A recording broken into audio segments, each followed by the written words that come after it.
Good evening. I'll call the May 2nd Board of Selectmen meeting to order. It's 6:30 PM. All selectmen are present. First item is a scheduled appointment, 6:30 PM hearing, petition for the joint pole location, Verizon and Mass Electric and Grid.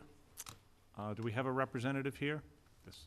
If you could come on up and have a seat at the table. Mr. Purple, if you could read the legal notice of the hearing, please. Sure. The Board of Selectmen shall hold a public hearing on Tuesday, May 2nd, 2017, at 6:30 PM in the McAuliffe Hearing Room, the Southborough Townhouse, 17 Common Street, Southborough, Massachusetts, to consider a petition by Verizon New England Incorporated and Massachusetts Electric Company, N-Grid, for joint or identical pole location on the southeasterly side of Oregon Road at a point approximately 327 feet northeasterly from the center line of Edgewood Road.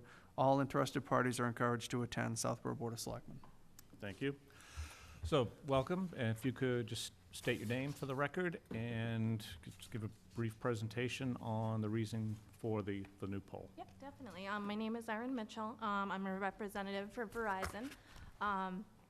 Like you said, they're looking to place a new pole, which, due to updates in Elko for Mass Electric and Verizon, they're looking to put new stuff on the poles. Also, it is they feel it is a much safer way to anchor the pole across the street. The current one, which is, I believe it's pole 11 across the street, currently has a anchor that's going to a tree. But Verizon feels like it would be a safer way to anchor that pole as well, is updating all the electric and Verizon stuff on it. Very good. So, actually, I drove by there the other night and did notice the anchor set into the tree across the Yeah, street. it's very small. You can't Yeah. really see it too well. Yeah. But All right, so it's one pole that's proposed? correct. Correct. Yes. All right. Any questions of the board? All right, no guy wires, right? No. On any property? Okay. Nope. It's in public. And we notified the residents? Correct. Did you hear back from anyone? We had not heard back from anybody, unless there's anybody. So no property owners responded? No. Okay, thank you. And we have all the returns, Mrs. Faniff, so. Those are my Mr. questions. Calenda. Mr. Semino? I have nothing. Nothing. Is there anybody, a resident or anybody from the public that has a comment? Yes, sir, if you could please go to a microphone, just state your name and address, and appreciate that. Roy Vaz, at 7 Powder Mill in Southborough. What is the purpose of the pole? The purpose of the poll, they are looking to update the Elko on it for, which is electricity and Verizon information on it. And they're also looking for it to anchor the pole right across the street. So there won't be any cell tower, cell No. functions on that pole at all? No, it's just a pole that's kind of there to anchor the other pole and have a little bit of new stuff on it. But no What cell. new stuff? The Elko, like electric stuff on it. No cell towers or anything, but it's mainly there to anchor the other pole on the other side. What does ELCO stand for? Is that an acronym for something? It's just electricity, Okay. electricity for Mass Electric, and then Verizon. So again, I was out there the other night, and it does look like the guy wire does go into the tree, and then the services for the homes across the street come directly off that pole that's Correct. on the north side? Yes, So those wires would be fed to this new pole, correct. which is also going to serve as an anchor Yes, for the yes, pole sir. across the Yes. street. So then the home services will lead from that new pole to the homes? That is correct. Do you have a map with the exact location of that pole? Yeah. We have one right here. if you-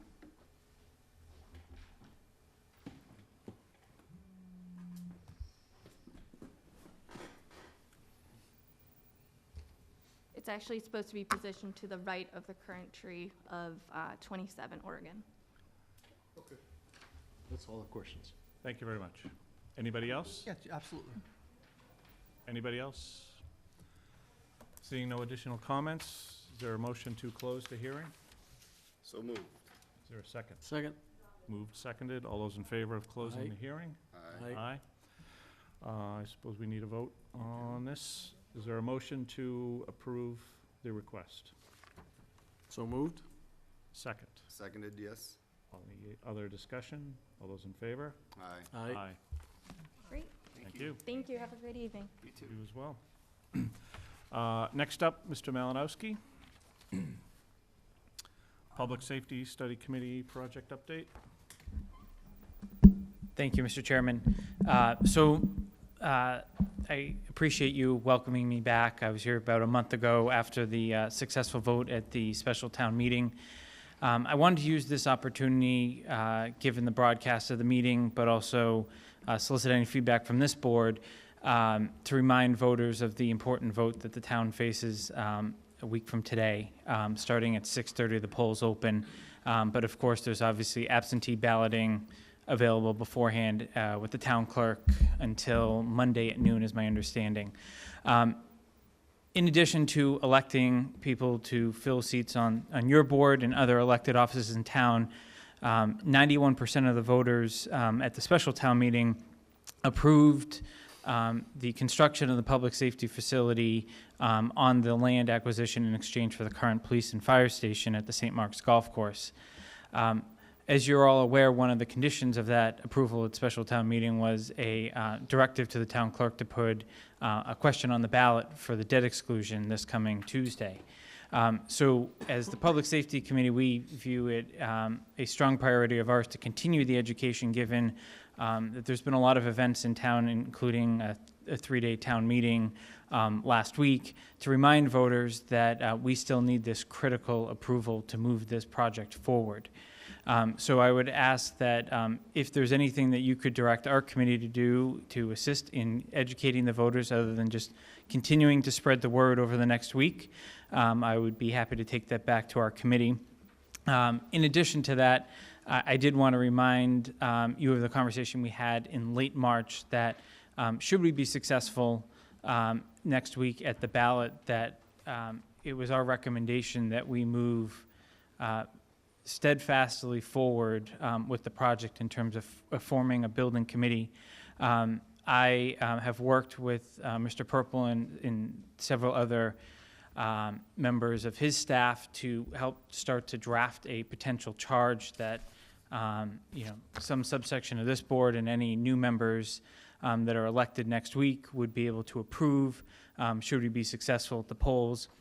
But I'd also, and this is really a personal request, ask that if you so wish as this current board tonight, at least outline a process for interviewing candidates so that should we be successful next Tuesday, that the town administrator and his team can put an advertisement out there to fulfill the rest of the committee, depending on which members of our current committee you would like to retain and move forward with, but there's still going to be open seats. So I would ask that you outline that guidance sooner rather than later, so that we don't run into a situation, if approved, that we're sitting at the end of June forming a new committee. This committee that would be formed for a building, I think, is going to have a very busy summer and won't have the benefit of kind of a slower summer season. And I think the earlier that they're in place, the better. But at the same time, I think in the public's eyes, there are still some naysayers in terms of the total cost of the project.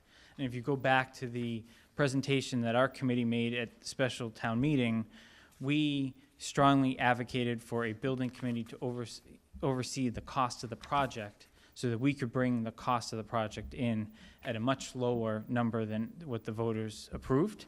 And I think reminding folks of your commitment to form a committee and that there would be strong oversight of this project should it be approved, I think is very important for those that may be on the fence of whether this cost of the project is too rich for the town. And I guess in closing, I would just remind all residents that are watching this that the town website continues to be maintained, and all the same presentations that we've made over time in terms of all the detailed cost information is readily available, and there continues to be a Ask the Committee section on there that we can answer any questions that may be out there still in the public of those that are on the fence in the coming week. Thank you very much. And to the point that you started with, I just wanted to make note to my board and to everybody here that the Boston Globe had reached out to the Selectmen's office for an opinion piece that's going to run in the Globe West. It's going to be a pro-con article on the debt exclusion vote that is coming up. So I had drafted a piece for that. It's going to be in the paper, as I understand, Thursday of this week. Mr. Malinowski, Mr. Purple, and Ms. Hale had all weighed in on that. They had done an editorial review of that, so that has been submitted. So that piece will be running this week. Again, that's some start of information that we have that will hopefully be seen by residents in the town, speaking to the importance of voting yes on the debt exclusion vote next week. With this board's concurrence, I think it's wise that we send, a similar letter to, and I don't mind working with these same folks to do that, but I think it'd be wise to send that to the My Southborough blog as well, as a letter to the editor.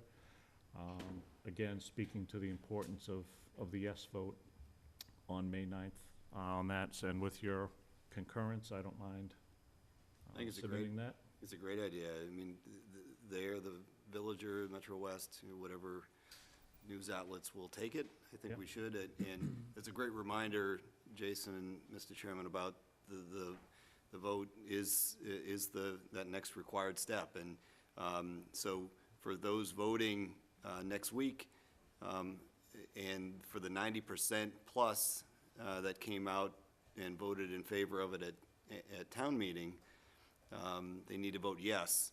And for those that don't want it, obviously will vote no. So, but that is an important vote that we need to have, so. And I think it's just incumbent upon each of us and those supporters throughout town to reach out to as many as they can, as many friends as possible, to encourage everybody to come out and vote yes in support of that ballot question.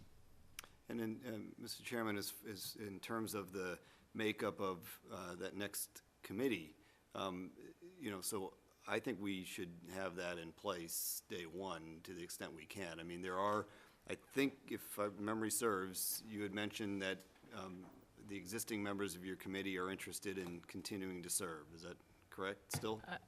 I believe those that were interested sent a notice of intent to each of you. I believe, You I have- believe the entire committee, or those that are remaining on the committee, have all submitted letters of interest to continue on a building Okay. committee. And then we're gonna have some openings anyway, right, on that committee? Well, it'd be at least You one foresee to at least make- one, Yeah, so Make an odd number. So we should have, I mean, I encourage people right now to reach out and put their volunteer form in if they want to join. But can we also, continue the appointment of the existing board to this new effort, assuming that, the ballot initiative passes? Yes. I think we believe we can can. and should. So I think as Jason articulated, again, I don't want to get too far, the cart too far in front of the horse on this issue. We have a draft charge for a building committee, pretty much ready to go. It will be on the agenda for May 16th, should the ballot vote be successful. At that point, the board can approve a charge. We can advertise for openings on the committee. You'll also, when you approve the charge, you'll create the setup of the committee, whether it's going to be 7 members, whether it's going to be 9, whether you're going to have ad hoc members, the specific tasks assigned to the committee. The committee is going to have a lot of things right up front they're going to need to deal with in terms of, the final design and engineering for the plans, and then dealing with an OPM, clerk of the works. All of those issues are going to come very quickly, so I agree with Jason. It's important, I think, for the board to move quickly. So at that next meeting, charge, advertise for any of the remaining openings, but you can still get the committee up and running. So couldn't we do that tonight, at least for the committee up and running? That's up to the board. I just think it's a little bit premature, given that you don't have a vote to have a project yet. Mr. Semino? I think that first of all, it's legally a separate committee, so we have to constitute it and populate it. I think the idea that several of the members of the existing committee will are interested in and would like to be appointed to the new one is great. Nevertheless, I think, especially in light of the need to speak to those who, as you put it, Mr. Malinowski, are still concerned about the overall price tag, I think it's important, it will be important to have some new faces involved. Otherwise, you have the same people who brought you what you have now overseeing the construction of it. And so, you know, I personally have no issue with that, but I think it plays better if there are some new faces in there as well. And so I would not be in favor of trying to do that tonight.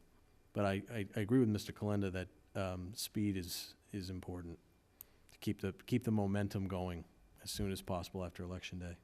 Ms. Fana? I'd like to see the committee advance to the building phase of it. I do suggest that we share with them now what the charge might be, because there's still a sitting committee, and they might be able to educate some of us as far as the building processes with their knowledge that they already have. I'm not saying that we have to accept it, but they should be aware of what that charge is before our next meeting. It might also indicate to individuals that they may not want to proceed, or there's things that we might have left out of it that they might be aware of with projects that they've been involved with in other communities. So I encourage this board to share that charge with them now, if not before our next meeting. Oh, we don't have a charge yet. I mean, have are you a draft. suggesting Draft. are you suggesting we vote on that draft tonight, Ms. Fana? No. That's not what I She said. I said said share the share draft. what has been drafted, Okay. which Mr. Purple and Ms. Hale has put together so that they can review it anyway. And then if, I would continue that and say if there are individuals on your committee that see that and want to provide us updates, outstanding, let's do that right away so that we have a charge ready to go by next meeting. If there are those that then see it and say, this is not what I want to do, please ask them to let Ms. Hale and Mr. Purple know also right away. If we're not going to constitute the committee tonight, which I would be in favor of continuing, I don't want to lose all of the incredible work that you and so many have done on that committee. I'd love to see them continue on. And Mr. Semino mentioned cost. I think I just heard you say that it is your intent and your committee's intent to do everything they can to bring that facility in well under the cost that was. I don't think there's anyone on your committee that says, great, we've got 22 million, let's spend that and then some. Certainly not this member is Right. advocating that. Let me just be very clear. I am not advocating that you appoint anyone tonight. Our committee is technically sworn in through the end of June. I think it's very clear, yes or no vote. Our committee is going to need to have a joint meeting with you at the next meeting. I guess what I am advocating for you from a personal level is that you direct some sort of open process to solicit volunteers from the rest of the community. As soon as you get indication that there's a yes vote next week, if that so happens, that the town administrator and his team solicit applications and that you have interviews starting as early as that next meeting. You're probably going to have conflicts, but I think in the nature of how our committee has operated, we have tried to be as transparent as any other committee that has worked in this town as possible. We don't want to lose that. And I think there are many members in the community that may not have been well-suited to address the needs of police and fire departments up front, but may be helpful in kind of combining those needs with the construction of the building, whether it be from a financial and cost constraint or just how you build a better building that's going to last the town further and better and longer. I would just ask that you provide some guidance to the town administrator tonight on what you would like him to do or not do once he hears that there's a yes vote. Obviously, if there's a no vote, we're coming back and having a very different conversation. But I think in the interest of Memorial Day and the summer months in front of us, we need to move, and I think I'm hearing that from all of you. Yes. Well, we can advertise that we're looking for individuals in the town to serve on a committee. Mhm. And if the ballot question passes, then 2 weeks from then, we can put a committee together. So there's no harm in advertising or looking for interested parties to sit on this board. Yeah. without having the charge approved, just to see if there's an appetite for people to step forward. So Completely we can do agree. that anyway. I agree with that as well, Sure. Thank you, Mr. Purple. so, Thank you. thank you very much. Thank you. Thank you, Jason. Next items on the agenda, there are actually 4 items that we have asked Mr. Cipriano to join us for, and my intent is to run through each of those 4 items in order, so we can clear those off. And just so everybody knows, item 5 on the agenda, the IMA with the town of Ashland, I've asked Ms. Faniff to chair that portion. I will be recusing myself from that. We will start with Chapter 61A, right of first refusal request for 2 Chestnut Hill Road. Mr. Chairman, I'm sorry.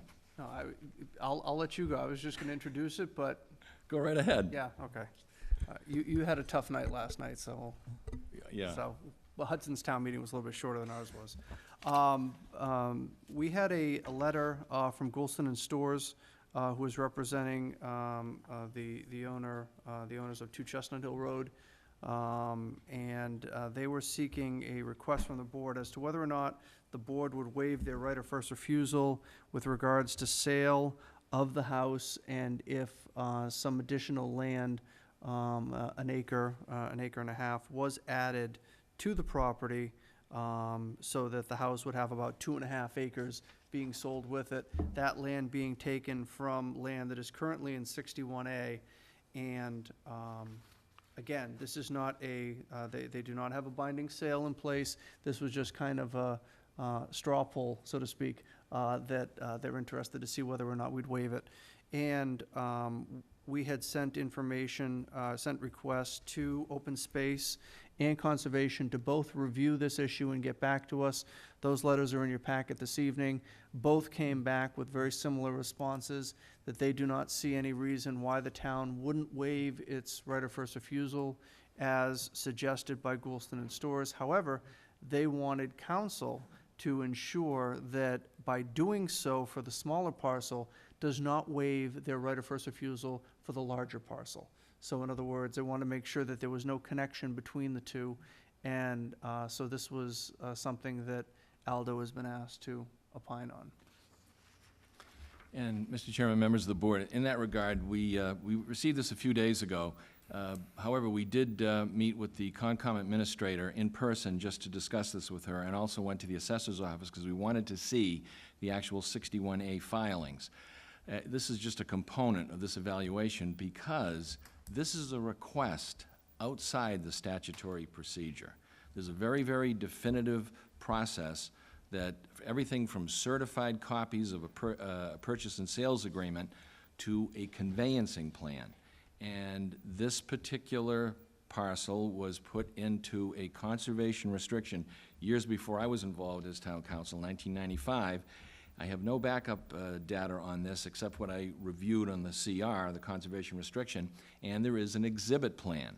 That exhibit plan is not the conveyancing plan. It's not actually the plan that they would have to use to convey the parcel. In fact, they would have to get an approval, not required, or an A&R plan. So they're asking somewhat of a special consideration, which in and of itself is not necessarily adverse, but being outside the statutory procedure, I've got to do additional due diligence on this. I noted with interest the concerns of SVT's executive director. She made some compelling points about the concern that ensures that the remaining portion of the parcel clearly stays within the conservation restriction, and also clearly gives you the opportunity, or your successors, the subsequent right of first refusal. Then I read the letter from the Owners' Council that suggested that if the board were to exercise the right of first refusal, if it was formal, then this might amend the conservation restriction. Before I even read that, and I saw what this request was, I said, is this going to require an amendment to the conservation restriction? So because of the rather unique nature of the request, I'm going to respectfully request that the board give me a little additional time. This week I will speak with counsel for the owner. But this needs very precise due diligence because this goes, it rubs against the statutory procedure. Thank you. Mr. Semino? Yeah, I would just add, I don't, without knowing anything, I don't know why we would do this, why we would respond to a request that's outside the statutory procedure. They don't have a deal yet. When they have a deal, we'll listen to what they have, is how I would respond to that. But I also don't know if the owner or the owner's council has some particular reason why, we ought to act despite that. And I don't know if anybody's here representing the owner or council. No, it doesn't look like it. So that plus the fact that there'll be a new board in place after next week, I just think we'd be crazy to do anything tonight.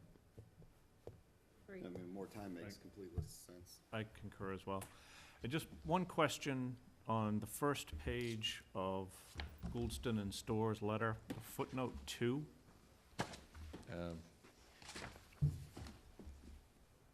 Yes. So that describes the 1.5 acres, and it ends with, we'd also note that as a practical matter, the board may not be able to exercise its right to purchase this 1.5 acre portion without amending the conservation restriction, as the further subdivision of the land surrounding the residence is prohibited under its terms. So I guess my question is, how can they carve out the 1.5 acres? And if that's the what I town was, can't? exactly, that's what I was saying, is before I read this letter was the last document that came, but when I saw the SVT letter, when I saw the conservation restriction, and the comments by the Conservation Commission Administrator, my initial question is, well, is this going to require a conservation restriction, which is not an easy process. I mean, these things are secured in perpetuity, so we've got to, that's going to require some discussion with the OEA relative to that also. What you've got is you've got underlying land owned by the family trust. Very, very simple. Then you've got that imposed with a conservation restriction in perpetuity to a land foundation. Then you've got the land in 61A, this temporary exemption until they take it out and pay rollback taxes, which gives you the right of first refusal to acquire the underlying land for the town, subject to the conservation restriction. Of course, I'm not going to suggest as to why the town would want to do that, but there may be a reason. But for agricultural reasons, I don't know. But it is an innovative request that really needs to be scrutinized, because respectful to these councils, they're telling us, forget the procedure in the statute, we would like to have you do it this way. So that could have ramifications that none of us would want or expect, but maybe not. We'll decide that. We'll work it over, but we just got this a few days ago. We've started it. We'll continue to proceed. Okay. All those in favor of allowing more time Aye. for this? Okay. Next item, update on IMA with Town of Ashland, indirect connection to MWRA water. I'm actually going to recuse myself from this item with the business, the company that I work for and its relationship with the MWRA. So Ms. Faniff will chair this portion. All right, the board received a letter on April 28, 2017, from the town administrator on an intermunicipal agreement with Ashland for a direct water connection to the MWRA. It's a 20-page document. We have Superintendent Karen Galligan here this evening. Karen, do you want to come up? And Town Council. Town Council, do you want to give us an overview of this document? Yeah, actually, we had an opportunity, the DPW superintendent and myself, to meet with Ashland officials, and we walked through the agreement at their town hall and requested several amendments. I might let Karen go into the specific details of that, but they accommodated us on all modifications. The only thing I wanted that we had to discuss a bit further was under the intermunicipal agreement statute, you have to have basically an exit strategy for both towns, or both municipalities. And we furnished a very simple, basic termination of agreement or exit strategy to their special town council, Mr. Clifford, and we're going to await his comments, but we've already told them from a format standpoint, As a result of that meeting, what he sent back to us is an acceptable legal form. I guess the only other issue is something in the general discussions about a cost per gallon calculation between the towns. So I might let Karen back up what I'm saying and come back. So this has been a few years in the making. If, as far as the intermunicipal agreement, not as much, but this stems from the fact that Ashland has their source water. They tend to run out or run very low every year. They're trying to make a permanent connection through the town of Southborough to the MWRA. They are voting to get some extra money, but they do have some money through a MassWorks grant. They're gonna upgrade our pumping station to a similar way that we just did the Bolin station. They're giving us a redundant pipe, about 1,500 feet of that. We've got some work going on at one of our water tanks, and then they're putting a vault in for the connection. So it's about $1.8 million worth of work that Ashland will be doing in Southborough as part of this agreement. And then it's basically become our assets. We'll end up, they'll have to pay us for the water, for our portion of the water, which is basically the pipe, basically wear and tear on our pipes and electricity, is ultimately what, and our labor costs for, they basically are paying, I'll put it this way, the cost per unit that they were talking about, we take our total cost without water for the water budget. So if you take out the cost of our water we pay to MWRA, divide it out by how many millions of gallons we pump that year for ourselves, and it gives us a cost per gallon cost. That's our O&M. And basically, Ashland will be taking 1/10 of that cost on, because they're using about 1/10 of the system. And that's the agreement at this point. So obviously, it's not a very high number. They pay MWRA directly for the water. That's part of the MWRA's agreement. And like I said, the Attorney Cipriano just said the exit clause is the big issue, is that if something came into town or we had some sort of issue where we had to, where we needed to stop because we weren't able to provide anymore, that's what they still haven't ironed out as far as the attorneys go. But internally, as far as the operational end of it, everything's in pretty good shape. It's a great upgrade for our system. That would have been something that we would have done a lot of that work, except for the interconnection pit, we would have been doing as part of our master plan within the next 10 years or so. So At our expense. yeah, at our expense. So if this goes through in Ashland, it's a good benefit for us and for Ashland. Question, Karen? Yes, This document is for 25 years, yes. unless it's terminated sooner for reasons that council is trying to format into this. Okay. Any other questions?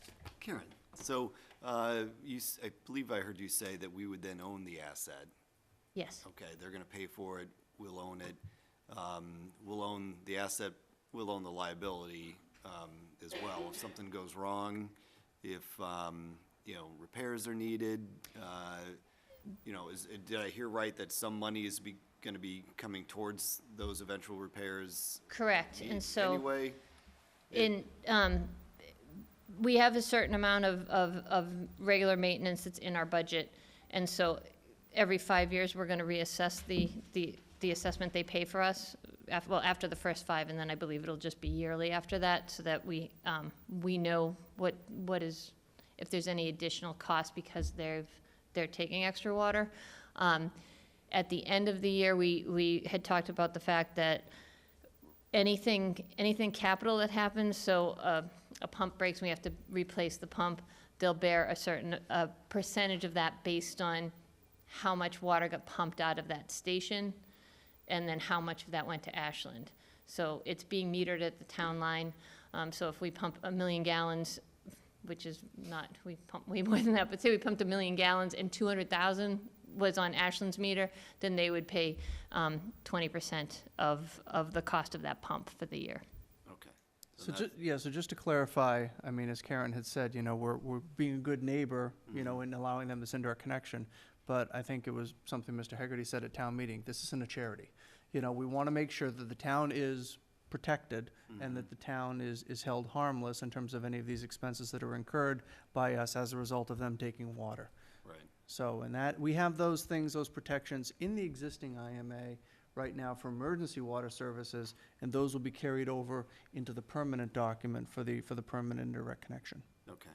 So gone will be the days when you see the signs in Ashland, starting about every, June 1st, that they're on a I water think, restriction? that'll happen. I think they're gonna have to, deal with now other issues in terms of, lawn watering and secondary water uses. One of the other issues, which is really not, germane to this discussion, but Hopkinton draws some of their water from the same water source that Ashland does, under the reservoir. Hopkinton is now gonna have a benefit from this because they'll be able to take more water from this source and not use a secondary source that they use, which is a little higher in manganese, requires more treatment, more expensive water. So MWRA is looking for Hopkinton to sign on to this agreement as well from MWRA's perspective, not our IMA, but with MWRA, because they have a benefit from this being done. Okay. So from your perspective, you're confident that not only is this a, contractually sound and good neighborly effort, but it's also a fiscally sound agreement that we have in place with, are gonna have in place with them? Yes, I think it's actually, it'll work out really well for us. I mean, we're not gonna make money on it, but we're not gonna lose money. But what we make is $1.8 million worth of work done. Yep, okay. Thank you. Mr. Semino? Just very quickly for town council, please. If the pump breaks 5 years from now, and we'll do a calculation and we'll figure out what portion of that repair is allocable to Ashland, are you confident that we're protected in terms of their budgeting for those kinds of eventualities? I mean, what if the pump breaks and we bill them for their piece and they say they don't have the money? I'd rather not say procedurally what I would do, but I'm confident that would be a avenue of relief. Fair enough. I don't want to be contentious, but there's a way to deal with that. All right, All right. thank you. All right, since we still have information we're gathering, we'll put this on a future agenda. Okay, thank you.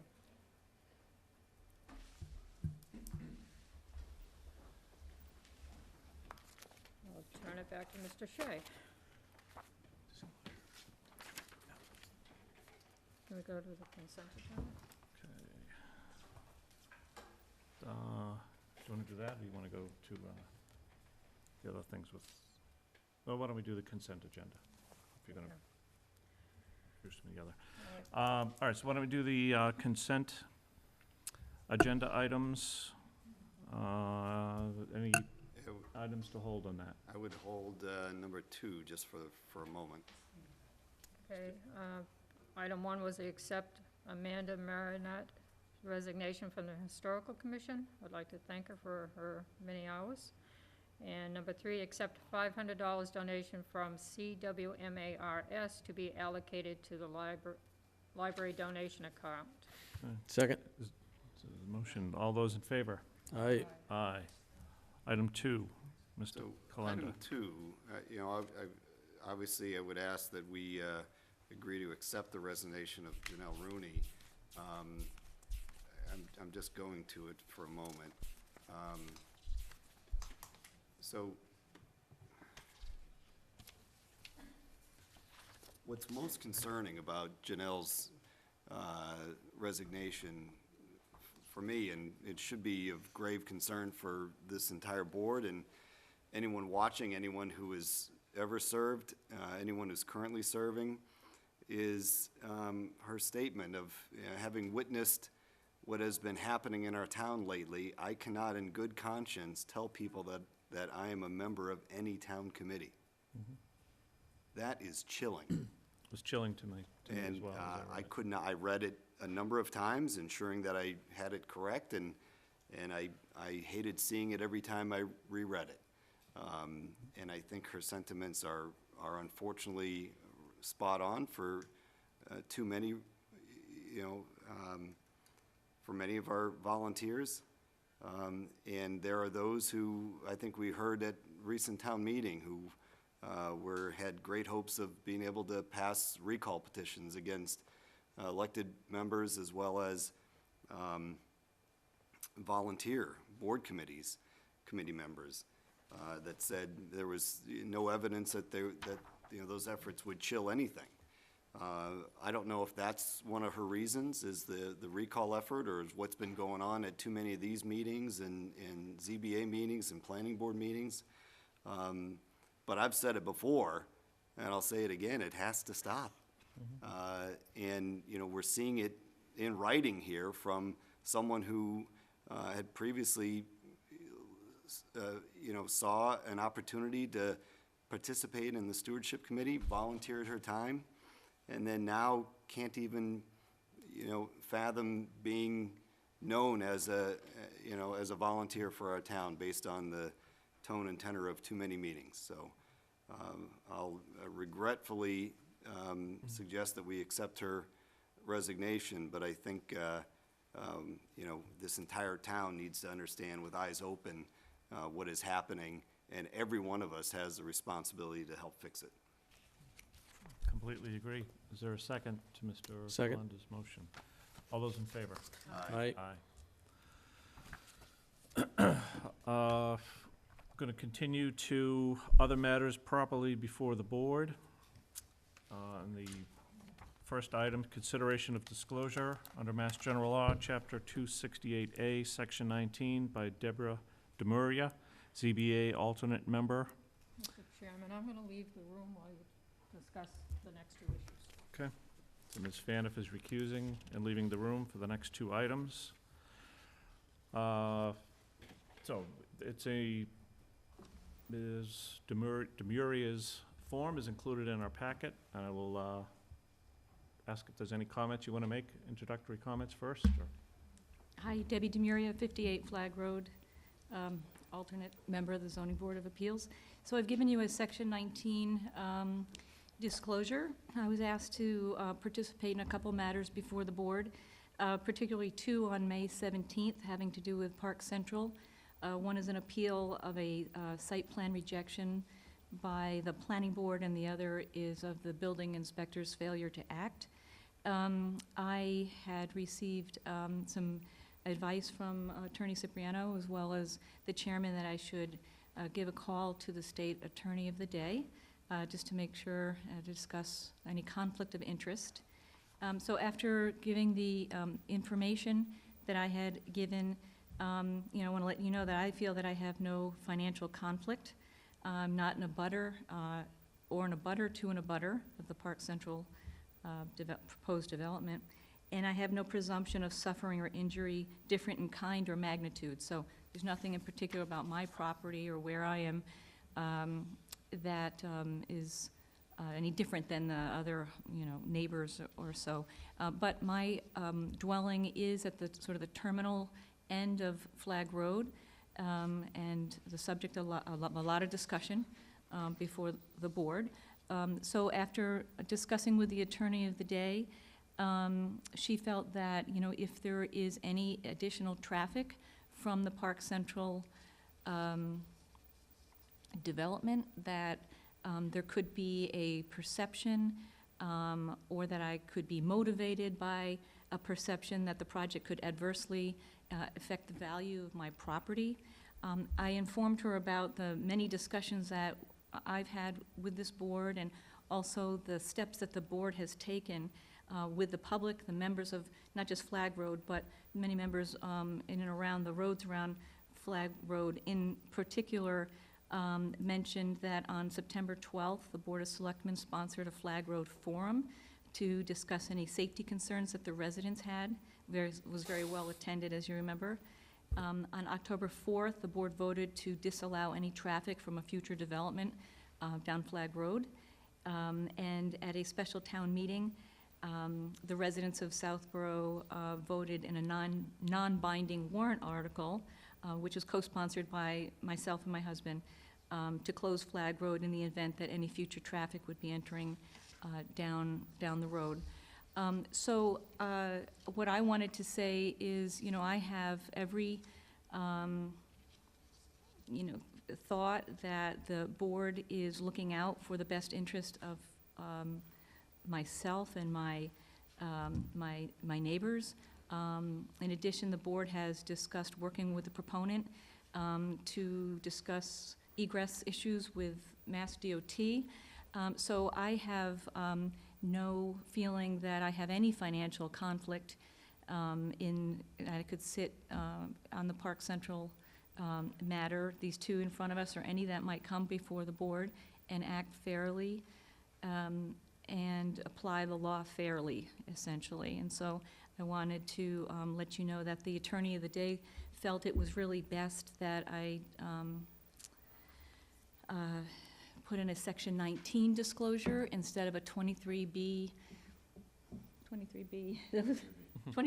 disclosure, and let the board decide. And this is mainly because I've received a letter from the proponent's attorney in the past pointing out that my dwelling is proximate to the Park Central proposed development. And so, although I feel that I'm not conflicted, the attorney felt that I should bring it to the board to let you decide whether or not I can serve impartially and sit on any future matter having to do with Park Central. So the other correspondence that you just referenced, was that shared with the attorney of the day? Did the I attorney of the day- read it in part to her. I didn't send it, but yes, I informed her that I had received a letter. She said to me that, you know,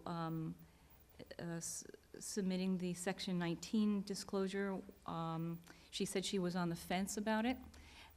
She didn't feel that I had a financial conflict, essentially, but she felt it was more protection than me filing the 23B and declaring myself that I was not conflicted because of the contentious and litigious nature of the proponent. So she thought it was best that I protect myself and bring it to the board for you to make a decision. Any questions? So who would serve then? If you did not, as an alternate member, who would step up? My guess would be Mr. Walker. Yeah. As Mr. Bartolini has recused himself from Okay. all matters And do dealing with Park Do Central. we know if Mr. until- Walker has any issues with his ability to serve None that I'm aware of. on that? Do you, I think there was an Well- issue with that. He didn't attend a hearing. I'm sorry. The one disability that he has is that he's not up to speed. He had missed one of the comprehensive hearings, so that was an issue that he would have to remedy if he was to be brought onto the board, whereas ZBA member Demuria is up to speed, having observed all of the procedures of the board relative to that issue. and, okay, so there could be, I guess, a delay then? Or he would just have to work expeditiously to get up to speed? I mean, we're talking about months of, I mean, you did the work, so, Mr. Mario, is it, It's not, well, it wouldn't be months, but just to refocus, this is an interesting procedure. The Section 19 disclosure is about as high up as it gets with the ability to serve, but the real issue is whether or not there is any interest that is so substantial that it would be deemed to affect the integrity of the services of the individual who is actually participating. And not trying to advocate in any way, but I've read the correspondence from the council to the developer many times. I've spoken with him about that once or twice.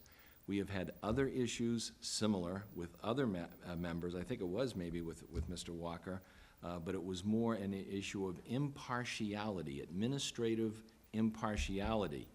And I made a conclusion that I saw no basis to question the administrative impartiality of Mr. Walker on a different matter.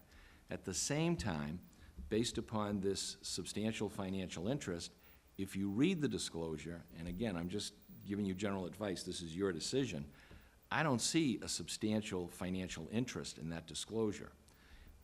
In terms of In the disclosure for, in from Mr. in Murray. terms of the Section 19 disclosure by Mr. Muria, I don't think it graduates to the substantial interest concern.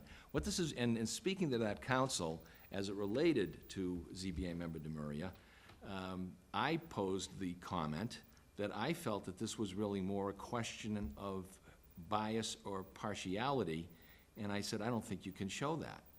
And my position is that from everything that I have seen, observed of Ms. Demuria in session, and 3 discussions I've had with her during the process about how she's going to approach this impartially, I see no prejudice or partiality.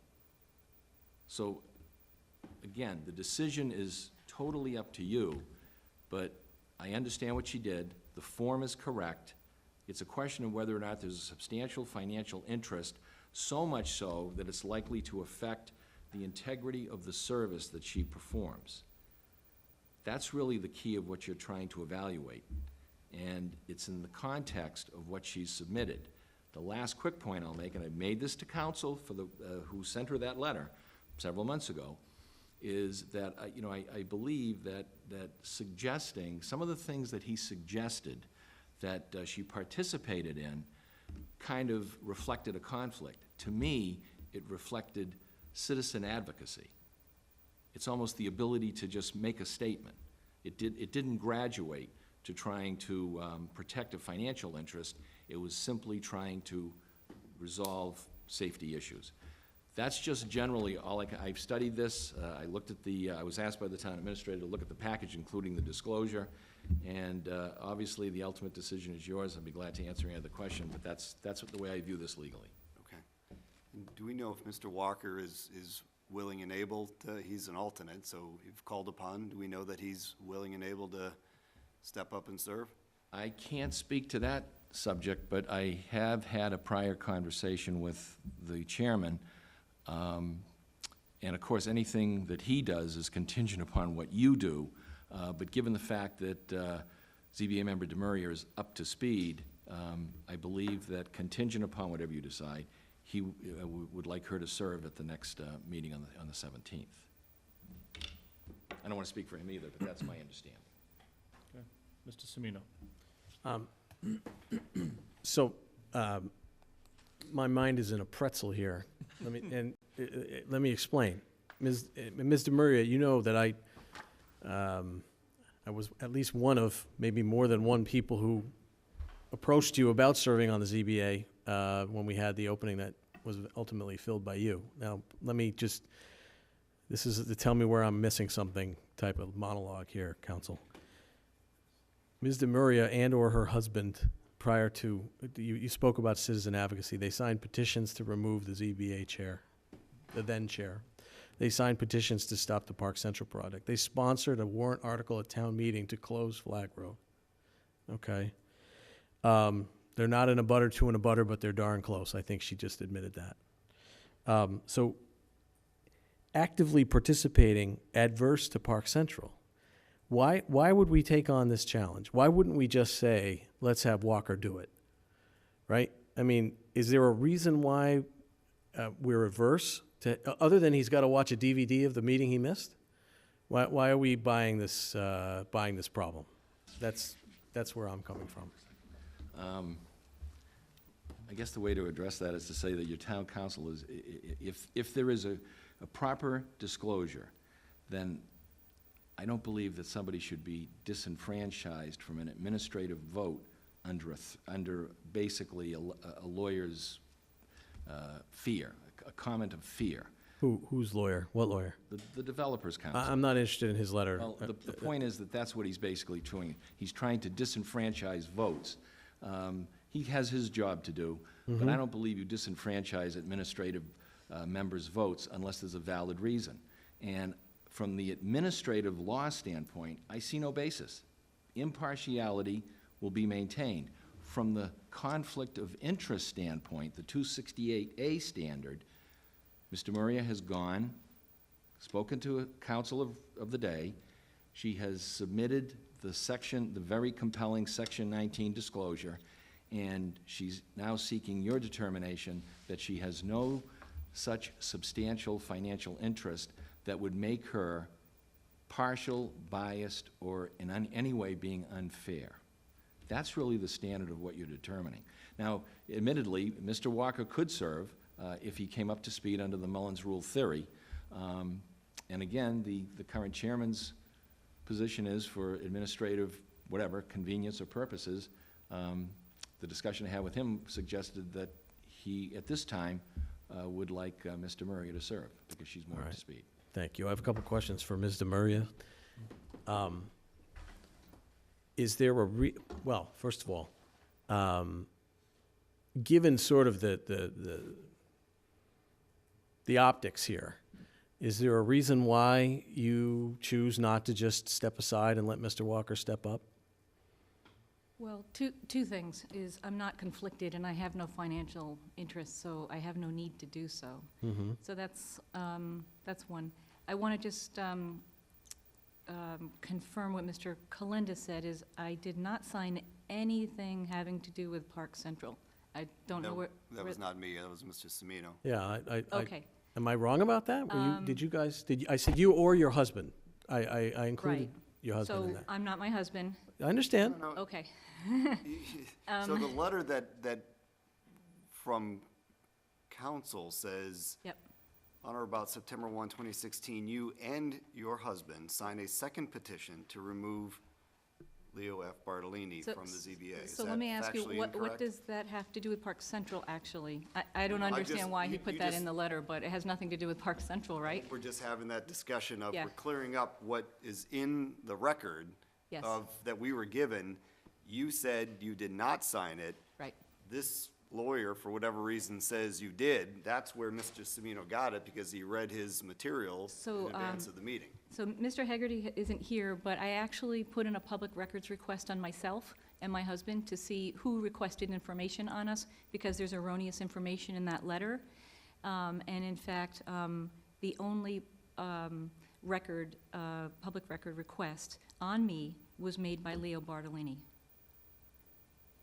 There was no request made by that attorney or Mr. DePietri or anybody representing. There was no, so that's really done by somebody's memory or something I don't really know. So let's just, irrespective of all that, Right. either you signed the petition or you didn't. That's the bottom line. Right. So But that, you that, don't- from your recollection, sorry, Paul, you did not sign the, is that what you're saying? I don't know that she said that. I know, No, she did. I did not sign okay.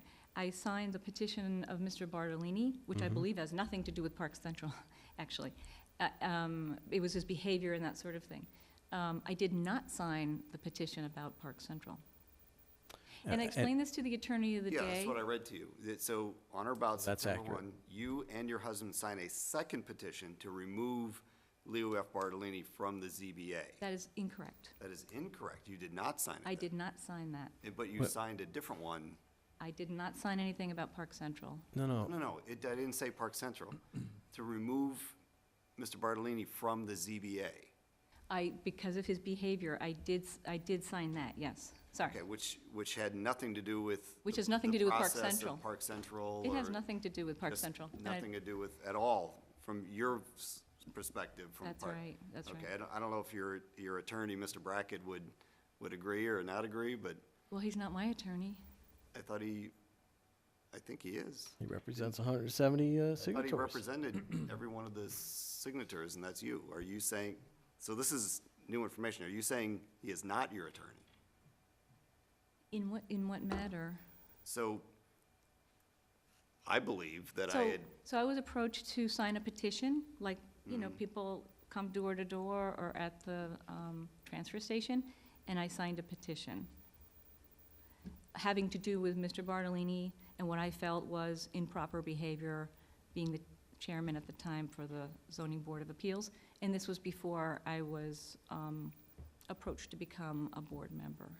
okay, all right, so he's not your lawyer, is what you're saying, okay. I don't think she's saying that. He's representing, he has come here representing petitioners, but I don't have contact with him. I signed a petition, is what I did. Okay. all right, so getting this back around then, trying to, so I think some of the concern was, is there a cloud? Right. Could there be, you know, over your representation on the ZBA on any matters related to Park Central? And could that cloud the, whatever ruling comes out? If there is zero cloud with Mr. Walker, that's why I was inquisitive as to whether or not there's anything with Mr. Walker. Yep. If there's zero there, and he just needs to get up to speed, Watch the DVD. doesn't that make just good business sense to, you know, so that there is no cloud of suspicion over, you know, he could rule yes or no, and there's no one that's then gonna immediately issue another letter or file suit and say, no, your judgment was impaired because of X. I don't know. I mean, this is a pretty litigious town right now with this one particular matter. I don't know if your representation would accelerate that or not, but it almost sounds to me like if Mr. Walker served, there isn't that cloud. I agree with counsel, though, also. I don't think one should be prohibited. If you're telling us that you have zero financial interest, you have zero, you know, that your impartiality is beyond question on this, you can look at anything regardless of whether or not did a citizen's petition about Flag Road, about advocacy for or against Park Central, you're welcome to do that. Well, what is If there's no cloud. what is the financial interest that we are evaluating here? Can I answer that question? The financial interest is whether or not the traffic, in particular the traffic, has any impact on the value of my home. And so what I've given to you is, I think, 3 or 4 different examples of how I feel that that is now mitigated. I am not worried about traffic coming down my road because the town has voted to close the road, the board is working on egress with the developer and Mass DOT, all these other things. I'm not worried about that. So that is what, so in particular, when I spoke. Before this is on camera as well. Yeah. You said the town voted to close the road? That, I presented a warrant article. That was a non-binding article at All the right, so the special. town did not vote to close the road. I just want to make sure that the citizens aren't confused about that. Your petition passed, Yes, which was advisory, yeah, but it was not a directive that the road is going to be closed. that's correct. Okay, because Yeah. you said something different just a minute ago. I want to make sure that the record is, It's it was a non-binding article. okay. Right, right. But, I mean, based on the activity by the board and the interest in the board and the residents, and it's not just me, so it's not that I'm suffering any particular injury because of, you know, where my house is situated. It impacts, obviously, hundreds of families who have turned out for, you know, the Flag Road discussion and that sort of thing. You know, that there's mitigation and that I feel that there's no impact financially to my home due to the traffic. Now, when I went over the details with the attorney of the day, we went over some of the items that were in the letter by Mr. Catanzaro. She discounted all of them, just similar to what Mr. Cipriano just said. It was the traffic that she said, you know, that can negatively impact, you know, the value of somebody's home. If there's 1,000 cars going down your road and then there's 3,000 or 4,000 cars going down your road, it might be difficult, for example, to sell your home. This is what she said to me, but she felt that I took the necessary steps, that the town has taken the necessary steps to address traffic issues, and these are continuing discussions, to be honest, So- and felt that, you know, she was on the fence, but felt I should sign a Section 19 disclosure because of the traffic, not any of the other items that were listed in Mr. Catanzaro's letter. So I guess I do have some concern then, and let's just continue that traffic discussion. So, the town, as we just said, did not agree to close Flag Road. So there is no closure of Flag Road that is imminent. This board was unanimous, at least when we were constituted, 5 of us, if my memory serves, we were unanimous, and I think you led the charge, that if Mass DOT and the developer did not come up with a plan to mitigate the pending traffic challenges that would come from come upon Flag Road if the development actually does occur, that this board would take that issue into our own hands. It was our intent to ensure that any issue with the Flag Road residents because of that traffic would be mitigated. Now, this board could very well dramatically also change next week, so I'm not so sure that there's a guarantee that Flag Road is gonna close. I don't know. Surely the existing board wanted to see all efforts expended to ensure that traffic was mitigated, but if that is a financial interest for you, if for whatever reason, new board makeup or whatever, that Flag Road doesn't close, and I think the traffic studies showed that the road could handle the traffic, the residents and many members of the board think that regardless of those studies, there's still gonna be an impact to the residents that then could be a financial impact as well for you or others that would then want to sell their home. Yeah, the one thing I did forget is that the proponent has in the DEIR that the safety engineer, the traffic engineer, indicated that there are traffic calming measures that could be put into place, so. I agree, which I wanted to do now. So you're saying then, regardless of whether or not Flag Road closes, there's no financial impact coming to you if you just mentioned 3,000 cars coming down Flag Road and you were gonna try and sell, or there would be no impact to you? You're not worried That's my about any point. impact? No, financial impact, no, I'm not concerned about that. Other questions, Dan? Not yet, I guess So- I have So one concern. point that I would like to make, so I don't know that I disagree with the financial interest. And I think I concur with the opinion of town council on that as well. But one area where I do disagree was with your discussion of, just going back to the second petition, removal petition for Mr. Bartolini, which your signature is on. But where you referenced that petition referenced Mr. Bartolini's behavior only and did not reference Park Central. The first page of that petition, and I just called it up now, there's 8 bullet points that addresses the reasons for the request. And 5 of those either have Park Central specifically included in the text of those bullet items or make reference to specific actions at Park Central hearings. So I disagree with the statement that it was strictly Mr. Bartolini's behavior and not in any way related to Park Central, where, the first bullet item, the continued loss of public confidence in the adequacy of Mr. Bartolini's judgment and temperament for a ZBA role, especially relative to the Park Central site development in the ZBA process. So there's a number of other bullet items that make specific reference to Park Central. I understand what you're saying. For me, it was his behavior. I sat through a lot of those hearings. For me, it was his temperament and his behavior, not his actual vote. It was really how he, I sensed that how I thought he was interacting with the public and interacting with the proponent as well.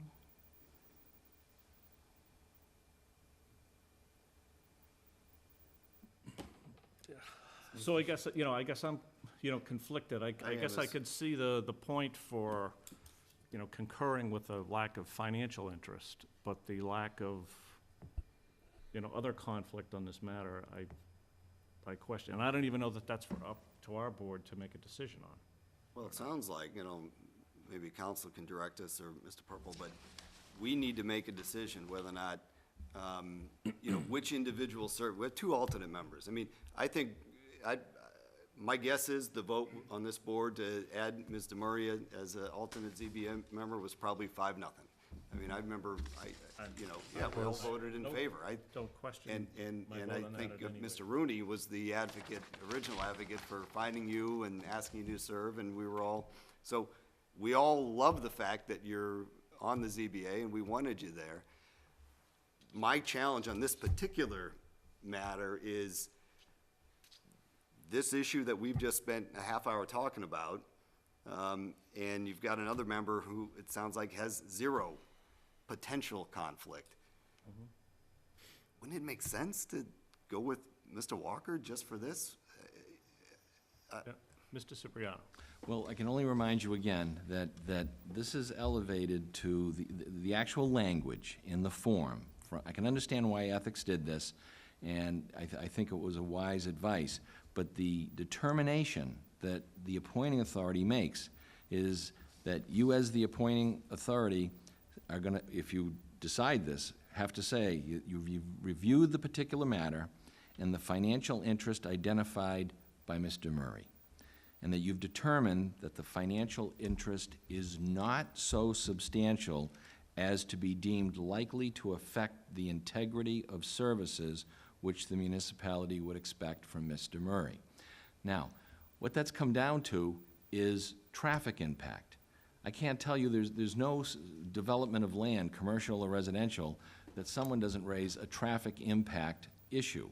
Usually, traffic impact does not graduate to a compelling financial interest if good engineering is given to suggest it's going to be mitigated. In this case, it was, and I think that she even cited that as part of her disclosure, which reflects the record of those proceedings. So it comes down to, does this lady have the integrity to do the job for the town because she doesn't have such a substantial financial interest that would impair it? And that's what it comes down to in terms of the determination. And, how does it affect the value of your property? I mean, all the time, I've done this for years, we've done it more recently, some people don't like it, but we always challenge standing or aggrieved party status, or what is your particularized harm? Particularized harm is not traffic impact to the area. It's got to have some direct impact that impairs the financial value of your interest, whatever that might be. So that's what you have to decide. The key phrase is substantial financial interest that would impair the integrity of her performance. That's what it comes down to. Can you read that again, Counsel? Sure. I'm paraphrasing this a Yeah, bit. don't paraphrase, please. Just, I'll give it to you direct. This is what you have to sign. As appointing official, as required by General Laws, Chapter 268A, Section 19, I have reviewed the particular matter and the financial interest identified above by the municipal employee. I have determined that the financial interest is not so substantial as to be deemed likely to affect the integrity of the services which the municipality may expect from the employee. Now, is that an objective or a subjective standard? Because if you're going to ask me, do I believe Ms. Demuria has integrity, there's no question about it, right? So if she had a $10 million financial impact, it would mean nothing with regard to this standard if it was subjective. In other words, if it was just about her integrity versus the number.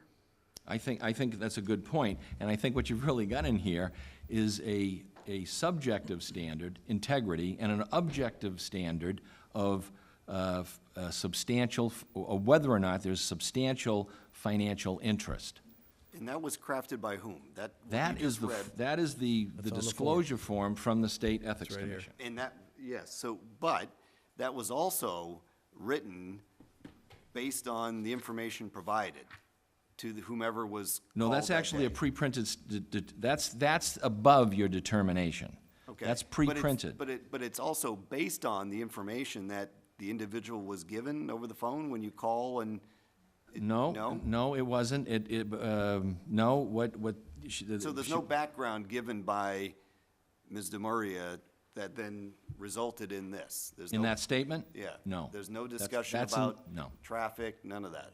No, she makes general statements. She tries to describe all of the issues, probably under the guidance of the lawyer of the day at Ethics, so that you can make an informed decision, and then you have to take the facts you hear, make some form of an administrative judgment, and then utilize the standard for determination, and then if you find it to be appropriate and let her serve, then you sign off.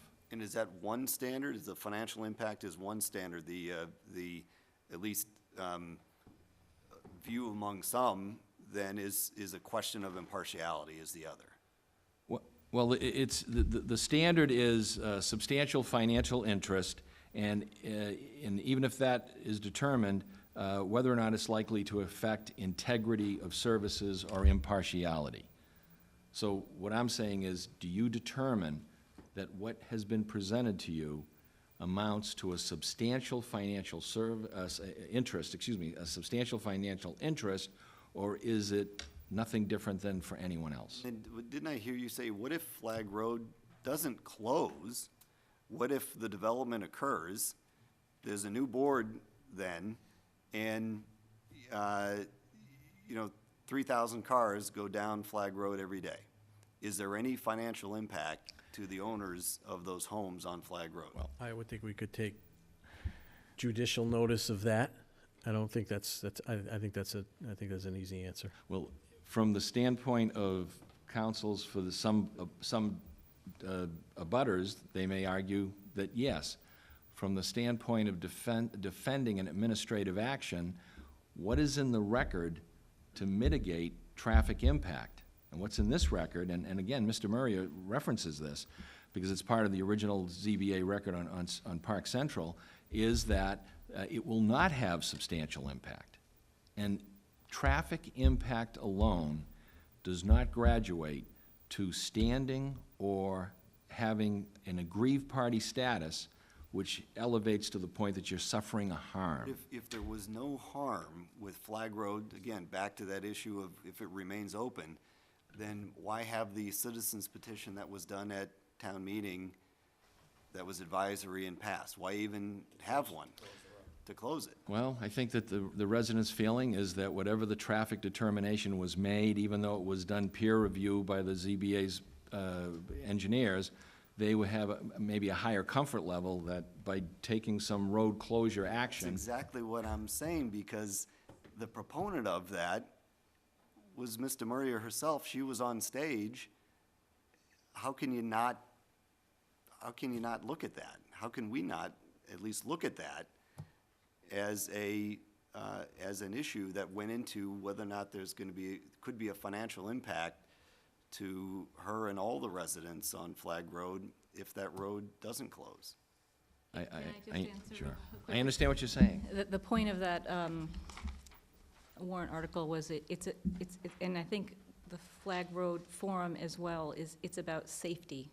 It's not about traffic and the values. Maybe to some people could be the value of their home, but it's about the fact that we've got 2 of the 4 schools in town on that road. It's about safety for children, safety for the residents. And I agree. It's And not traffic and the value of my home, But it's if about the- safety.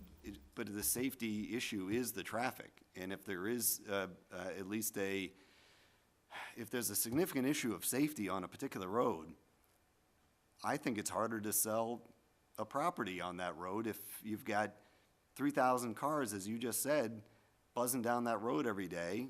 If it materializes, I know it's hard to sell a house. I owned a home with the pike in the backyard. It was hard to sell. In fact, the realtor told me, the reason why it's not selling, Dan, is the pike noise. I mean, it's traffic, noise. I don't know how one can say it's not a financial issue. I mean, it clearly has to, minimally, it's an underlying issue, safety surely, but what happens when it's unsafe?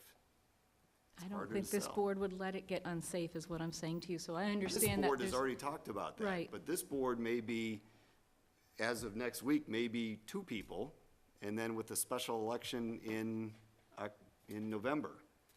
So who knows? So that's all I'm saying, is that if you're relying on what this board unanimously did, which would be great if we could, but boards change. I don't know how it couldn't at least be a potential financial impact. And just to be clear, what we did and what we unanimously supported, is not the stroke of a wand, right? If and when the time came and this board followed through on attempting to close the road, et cetera, it would certainly be the subject of litigation, and who knows how that would turn out. So I don't think it's realistic to say, it's just not realistic to say that these issues have been resolved and there's no worry. There's sort of a lesser included thing we can do here, gentlemen, which is we could find that in accordance with the statement here, that the financial impact is not so substantial as to affect the integrity of her service, with a strong endorsement back to the chair of the ZBA that nevertheless he appoint Mr. Walker to sit on this case. It's just a thought. Counsel, if we went with Mr. Semino's thought, is there an issue with that?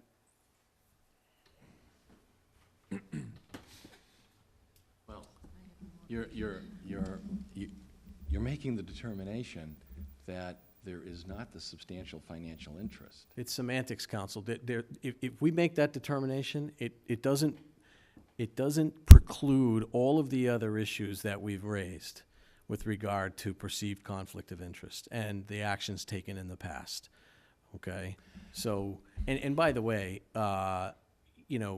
the delta in home value, the theoretical delta in home value that extra traffic might or might not bring, I don't think you can put a number on that, but I think it crosses the substantial threshold. If it doesn't, I don't know what does. I mean, a substantial $10,000, is it $100,000? Substantial is in the eye of the beholder, right?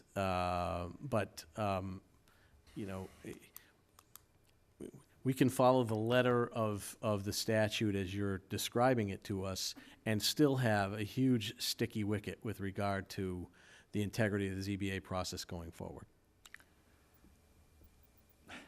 All I can tell you is, respectfully, as a counsel, I've never liked other councils trying to disenfranchise the vote of a particular administrative board member, whether it's planning board, conservation, otherwise. So, And I'm not by the way, giving that counsel any credence neither on am I. this. Are you All right. suggesting that this process only occurred because Attorney Catanzaro wrote a letter?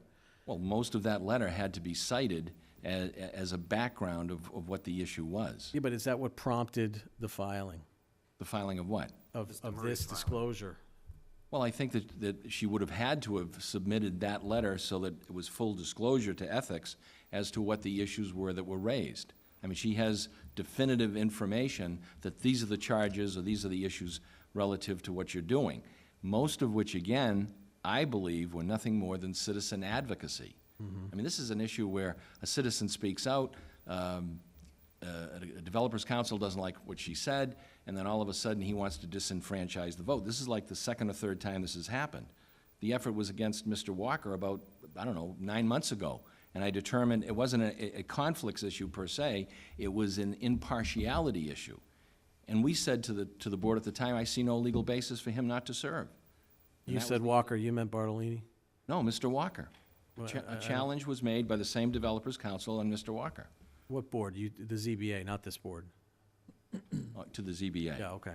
Correct. I didn't recall. And there it, was so no basis for the challenge because there was no suggestion of impartiality. What it gets to is if there is no substantial financial interest, the reason I think why Mr. Murray was sent back to the town's board, the Board of Selectmen, was because that council of the day, not to speak for her, said, look, this is on the fence, but it's probably safest to get a determination by those that employ you, that what you have done is not a substantial financial interest that affects the integrity of your ability to serve. So that raises an additional line of concern. If the attorney of the day, if your representation of this being on the fence, you mean that it could have gone the other way, or with a different attorney of the day, it could, we could have easily seen a different result.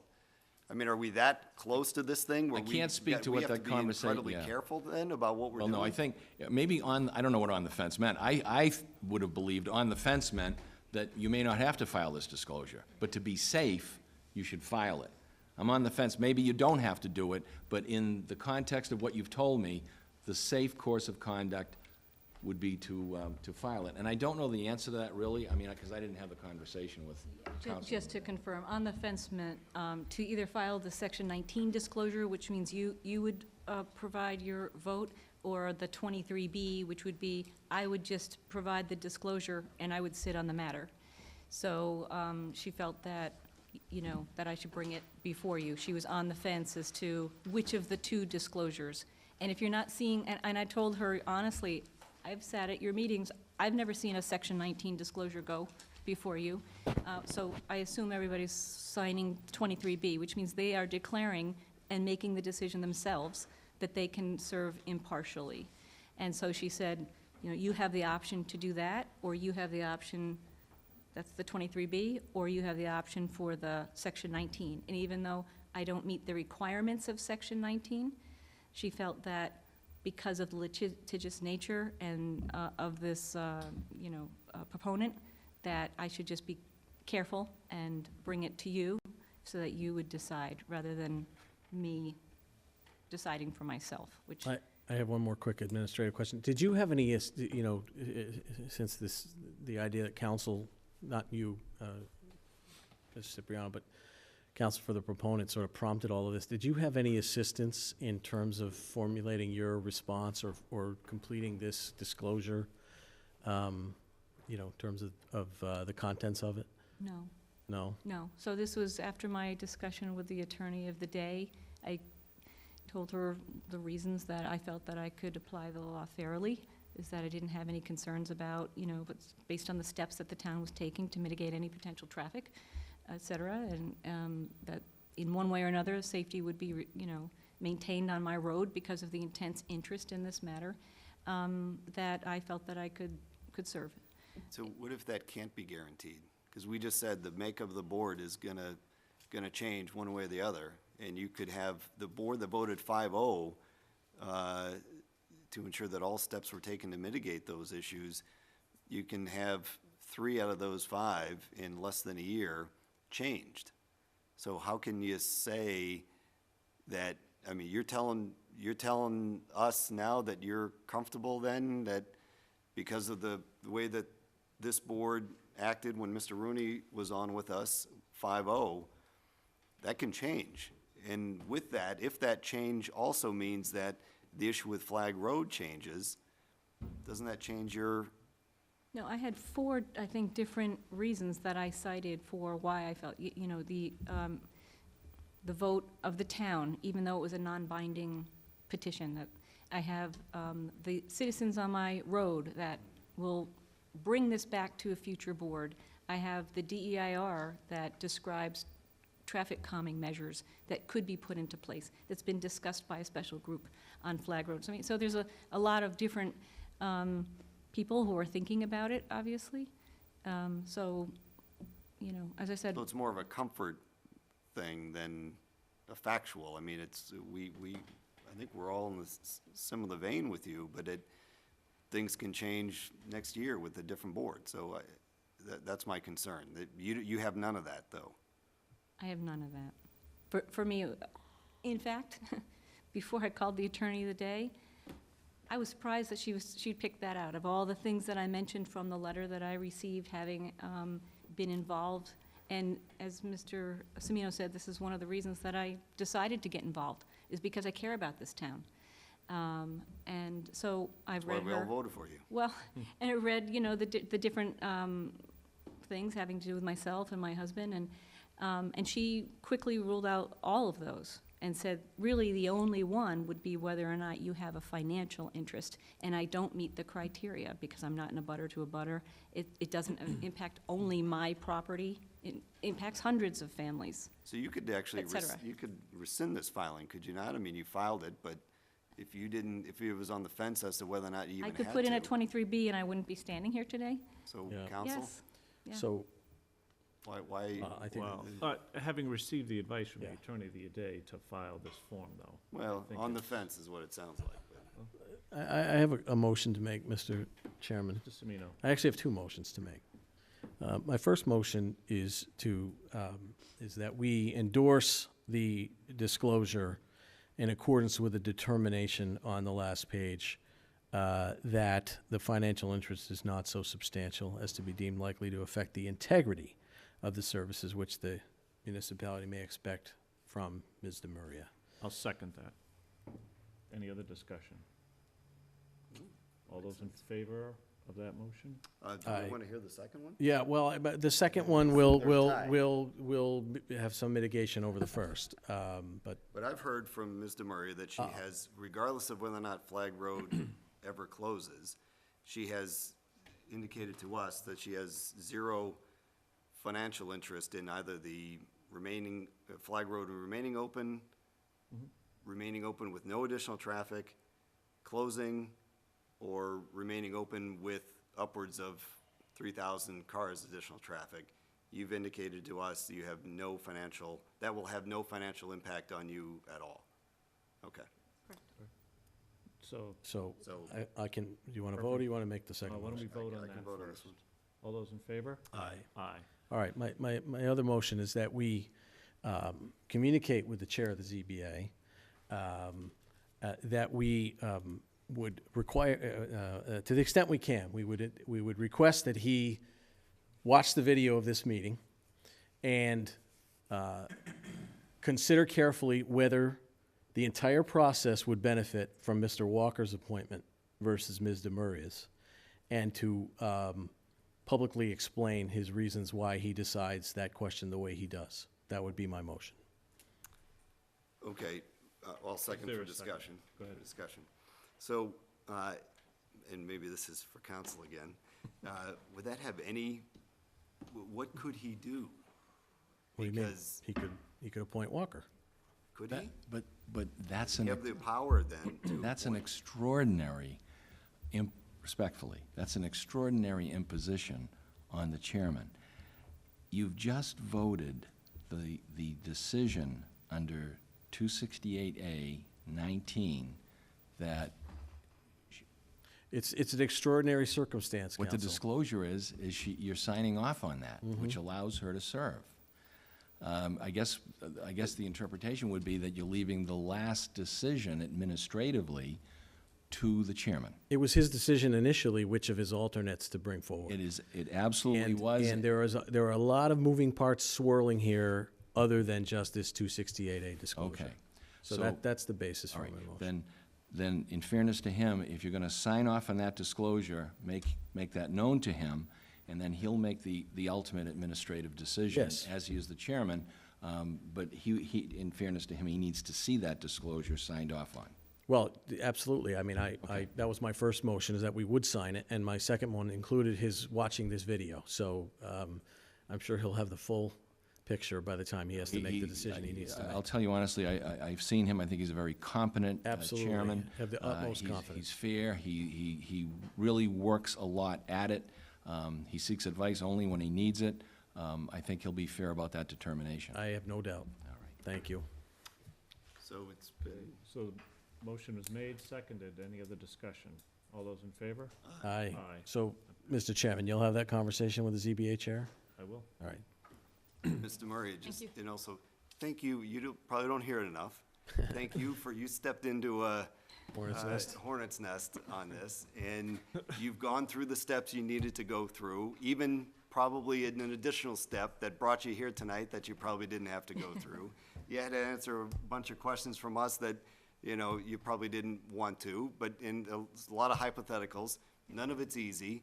You volunteer, you're here away from your family and for $0 to do this, and we thank you. As Mr. Semino said, and I know Mr. Shea will say the same thing, at no point do any of us question your integrity. I know that came up, but that's just part of that statement. We appreciate what you do for the town, and we thank you, and look forward to many more years of it, so, My pleasure. thank you. All right, so it's 8:05. We had one more item under other matters. We also have an 8 o'clock scheduled appointment with Senator Eldridge and State Representative Dykema, who I notice who've just come as well. Would we like to go to them? Oh, yeah. All That'd be right. great. So can we, can we just give us 1 minute to have Ms. Faniff come back? Oh, yeah. Assuming she's still here. I thought she may have left for the day. Well, all our stuff. Why don't we go into all our recess? Stuff is still here. Do we have anything else Why right don't we now? take a 2-minute recess? She's out back. Oop.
Okay, we are back in session. Glass. No, it's just A few minutes late, but our 8 o'clock appointment, updates from Senator Eldridge and State Representative Dykema. They're both here. Thank you again for coming to meet with us. It's always, it's a pleasure to have you at our meetings. Thanks for having us. Floor is yours. Great. Well, thank you, Mr. Chairman. Good to be before the Southborough Board of Selectmen for our annual budget update, and look forward to any questions people have after both of us present. I've just handed out my letter that lists the budget priorities I have. Obviously, we're in budget season. The House just finished the budget. I know Representative Dykema will go into detail about that. But I have had my meeting with Senate Ways and Means Chairwoman Karen Spilka about a month ago, and list some of the priorities. So just looking at the first page, recognizing the fact that we yet again have a structural deficit, and therefore harder to find increases for education, environmental protection, healthcare, human services. I have expressed my support for raising revenue. My focus has been on closing corporate tax loopholes, tax breaks. I did want to mention bill regarding the Community Preservation Act, which I've advocated for to increase the match. And then it seems likely that the legislature this session will address some of the hosting services that are omnipresent throughout the state, including Airbnb. So that's something that one of the bills is in my committee. I chair the Financial Services Committee. So the thought is to have a tax, both a state tax, but also a local tax, and also some regulation around Airbnb, which is probably more of an issue in the Boston-Cambridge area, but it would be a statewide bill. In terms of the budget priorities, of course, the first and foremost is education aid, Chapter 90 money, which the House just recently passed the conference committee on the Chapter 90 money for roads and bridges. The Senate will be taking it up tomorrow. but Chapter 70 education aid, sped circuit breaker, obviously regional school transportation, important for Southborough and the Algonquin school system. On the second page, it's looking at investments in public transportation. I continue to get calls from commuters on both the Worcester commuter line, obviously with the stop in Southborough and Westborough, and in the northern part of my district, the Fitchburg line, that the service continues to be inadequate, train service. There's lots of delays. Paul, I'm seeing you nod your head, so I know you experienced that. So the other piece which has been a positive for this area is the improvement of the regional transit authorities and more shuttle service. So I know Southborough is part of the Metro West Regional Transit Authority. We're seeing that expand in other parts of my district as well, with the idea of sort of improving shuttle service throughout Metro West. And there was some money in the Chapter 90 bond money that was dedicated to regional transit authorities, so that could be something that could benefit Southborough. Number 3 is maintaining funding for vital social safety net services, including helping the homeless, low-income families, at-risk children, those with disability, and the elderly. Certainly want to continue to see increases in council on aging funding. Usually what the legislature does is increase it, anywhere between $1 or $2 per year for every senior. So depending on the number of seniors are in your community, you'd get an increase through your COA. The Foundation Budget Review Commission, that was a commission that was did hearings and had a report last session that looked at changing not only the Chapter 70 formula, the education funding formula, that is quite outdated. Most of it goes back to the 1993 Education Reform Act, but also looking at things like more state funding for special education, recognizing the fact that right now most of the costs of special education are paid for by the school district, by local taxpayers versus the state. Number 5, continue to advocate for significant investments in capital infrastructure, including transportation, water, higher education, libraries, and public schools.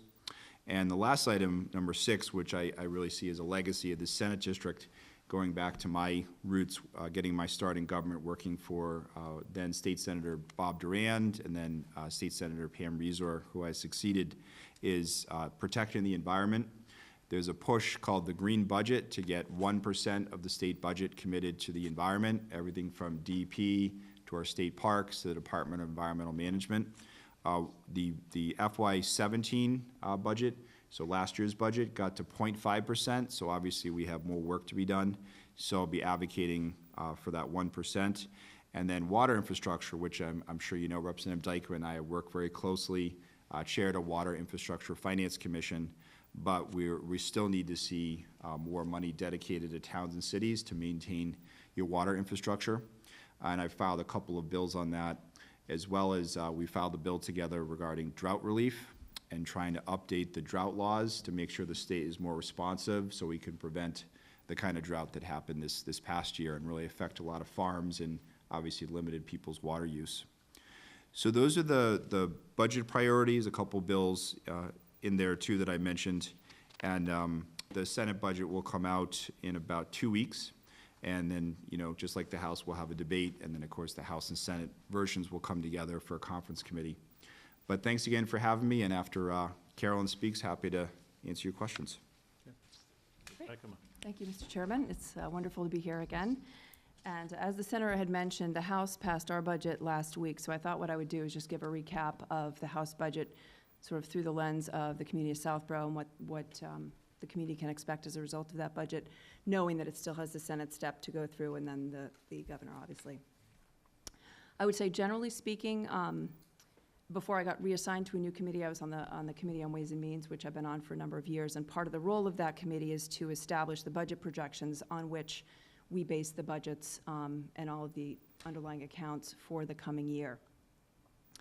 And that's important because the number that was decided upon this year, which is based on projections from a number of economists, we sort of assimilate them all and come up with kind of a best guess, if you will, for what revenues are going to look like. And the number for state revenues that was projected for the coming year is $27 billion. And I say that because another theme that I think every economist mentioned who presented to us was this atmosphere of uncertainty around the federal government right now.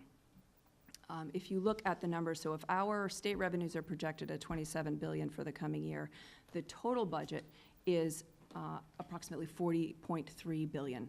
The difference being federal funding that the state relies upon to build our budget on, which is a significant number that comes in from the federal government.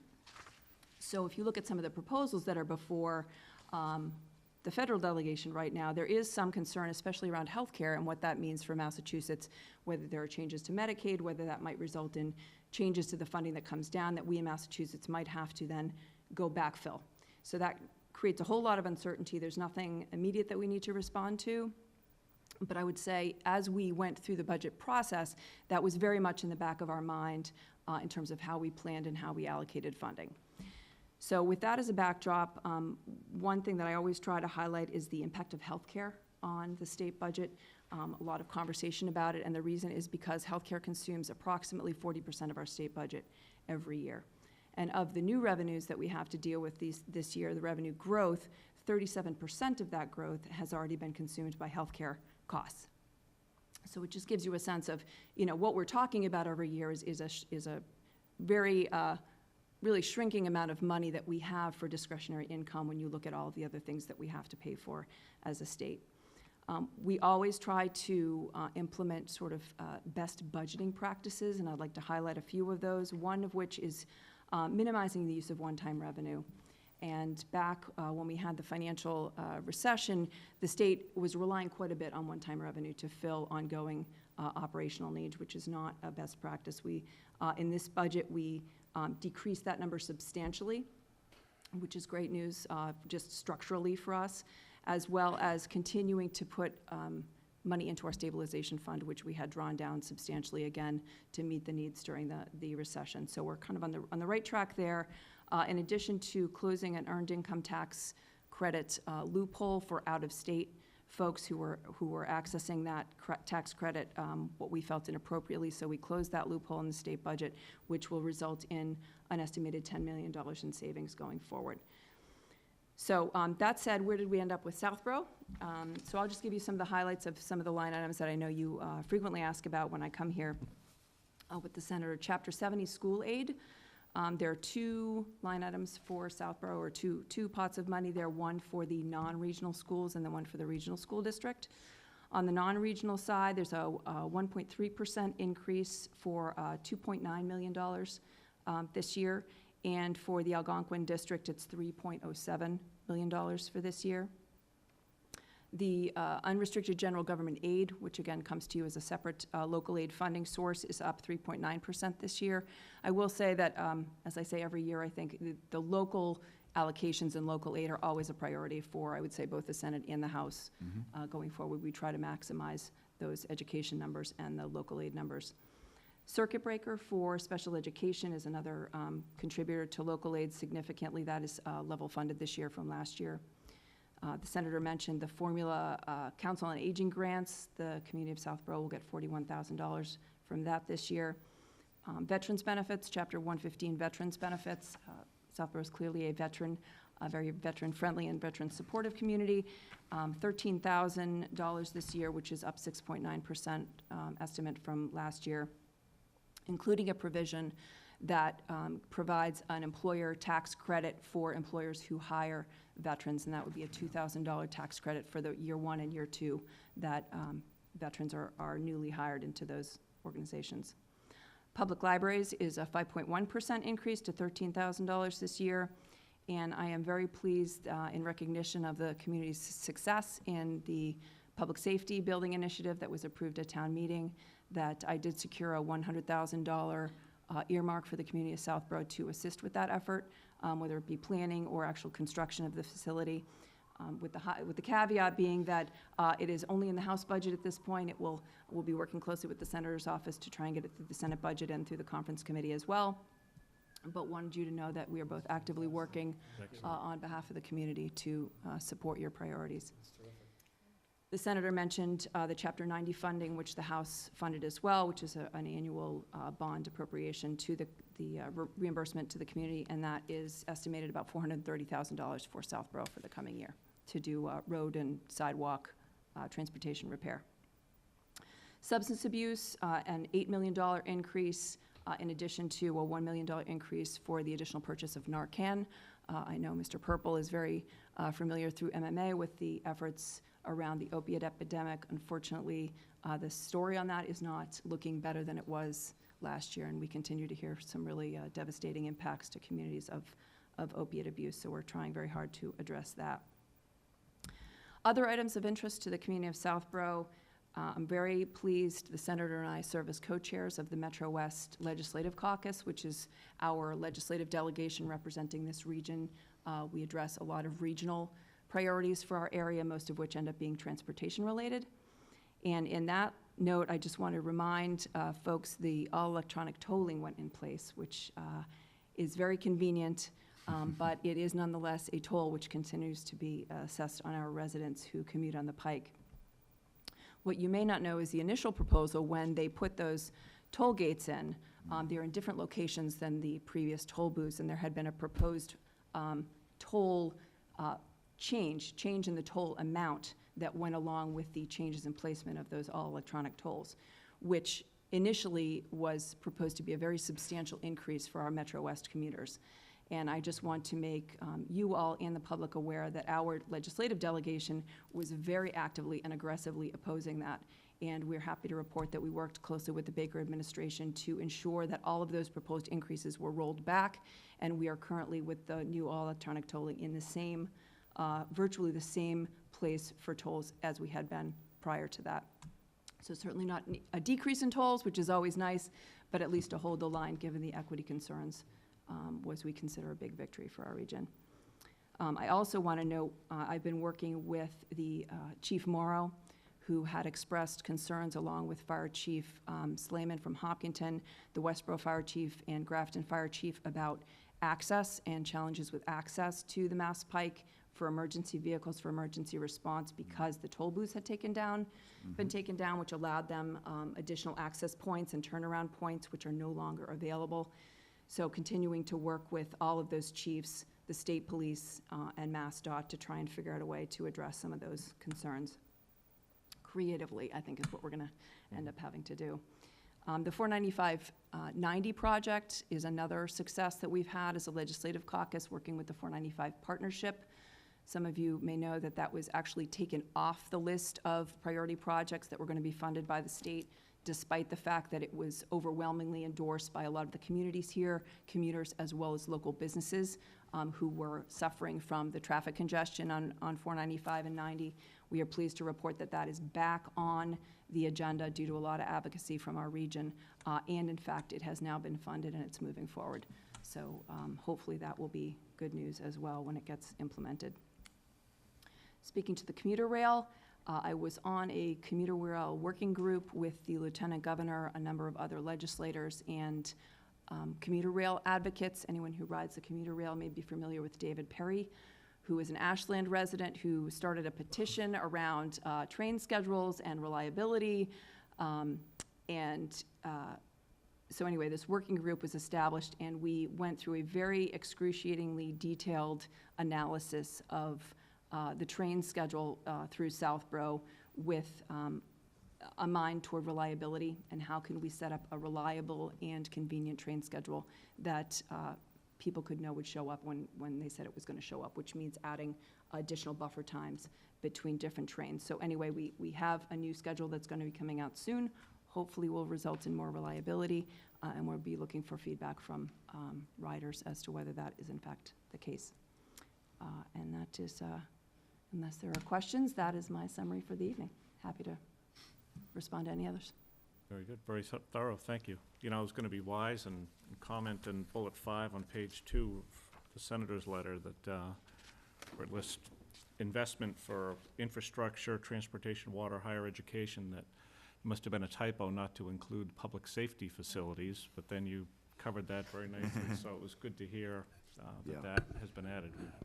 I know Well, we all not yet by the appreciate Senate, that. but we'll cross our fingers the Senate will Well, I'm follow through. confident the Senate will follow that. And just to make a point about that is that it's the tradition in Massachusetts that, you know, there's not really state funding for police or fire stations. I really commend Representative Dykeman for getting the earmark, But the point of that statement is that there's not state programs like there are for schools or libraries for police stations or fire stations. Yep, yep. Noticed e-tolling as well. And thanks for your continued follow-up with that. Driving here tonight, I heard that one of the local stations has an I-team investigation into the camera systems to taking photos of the license plate and the number of folks who may be going through without paying tolls, and a system that, I think it's like $100 million system that they invested that doesn't appear to be working. I haven't seen the full story yet, but Wow, hopefully that can okay. be followed as well, just to be sure. Tolls don't go up, but those that do use the Mass Pike are paying their fair share, so. Mhm. Ms. Faniff? The ADA committee in Southborough just got reinvested in the community with membership. Is there any? I'm sorry, the what? The Americans with Oh, Disabilities sure. Committee. Mhm. Is there any grants or funding available for local committees to address some of the minor issues that might come before us, instead of waiting for town meetings and addressing them later? For public buildings or? Maybe public grounds, public buildings. Mhm. We just invested in hearing, they're down at the senior center, Mark, what are they? They're adaptive hearing instruments There for may be. meetings. Yeah, Let's look at we'll- that and get we'll back check. to you.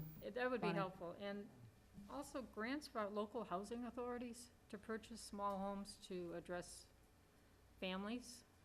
We have elderly housing in town under the guidance of the housing authority, but we're limited with family housing with children, young children. Is there any grants available for the housing authorities? We've had a There are. situation twice where we've been in the process of resale of an affordable unit, and the housing authority has not had grants to purchase those houses to add to their inventory because of the time constraints that we have on them. Mhm. So just wondering if that's in the pipeline. Yeah, this session, we're gonna pass an affordable housing bond bill, so that'll be money that a housing authority can access to, purchase a home and deed restricted or to Right. build public housing. So I know my hometown Acton has done that, so. That'd be great, thank you. Mr. Kalenda? Thank you both for coming tonight. Senator, I'll ask you a few questions if I may. So, Sure. and I understand from Ms. Dykema, the discretionary amount of our budgets is quite limited. And so when you say closing corporate tax loopholes, that's generally understood, and tax breaks. What do you mean to the residents of Southborough about closing tax breaks for them? Yeah, I've been a big critic of some of the corporate tax breaks that are offered because I think they're generally too generous, and often there's not any strings attached. So in the developed community of Devons, the former military base, there was a company, Evergreen Solar, that came several years ago. Remember them? Yep, and they were given $50 million in state taxpayer dollars, but unfortunately, Mass Development did not include a clawback. So essentially, when the company went bankrupt 2 years later, that money wasn't allowed to be recouped. Is that then, do you have any concerns then about your point number 6 about protecting the environment and adding 1% of the budget dedicated to the environment, which I trust would also include efforts towards solar power? Well, that was a company that got a tax break that happens to produce solar, but that's different from solar incentives for solar policy.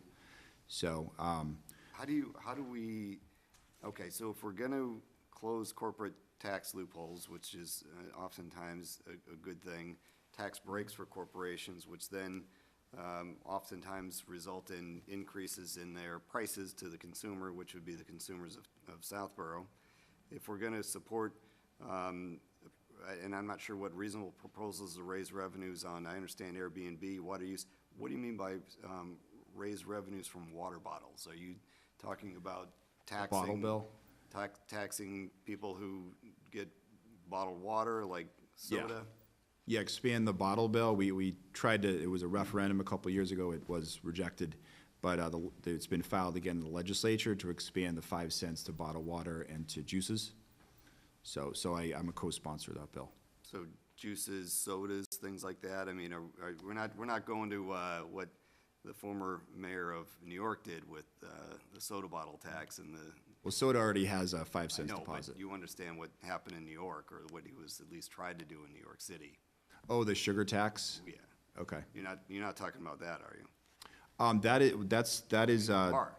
well, that was respect to bottles, that's just to add 5 cents to bottled water and to juices, so. So the Which then- deposit, the refundable deposit would be added to bottles. Which then goes to the taxpayer, the consumer of that bottled water, correct? Right, to be redeemed, yep. If they redeem it, and more should, but unfortunately, probably the redemption percentages remain still fairly low. But the recycling goes up if there's a 5 cents, that's the The policy hope behind is- it. The hope is, yeah, I know the Seinfeld episode when they tried to go to, I think it was Michigan, because it was 10 cents a can.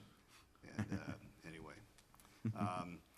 You have, and I'm always an advocate for your number 3, maintaining funding for vital social safety net services, including at-risk children, those with disabilities. If we can't take care of those most vulnerable, then what are we here for?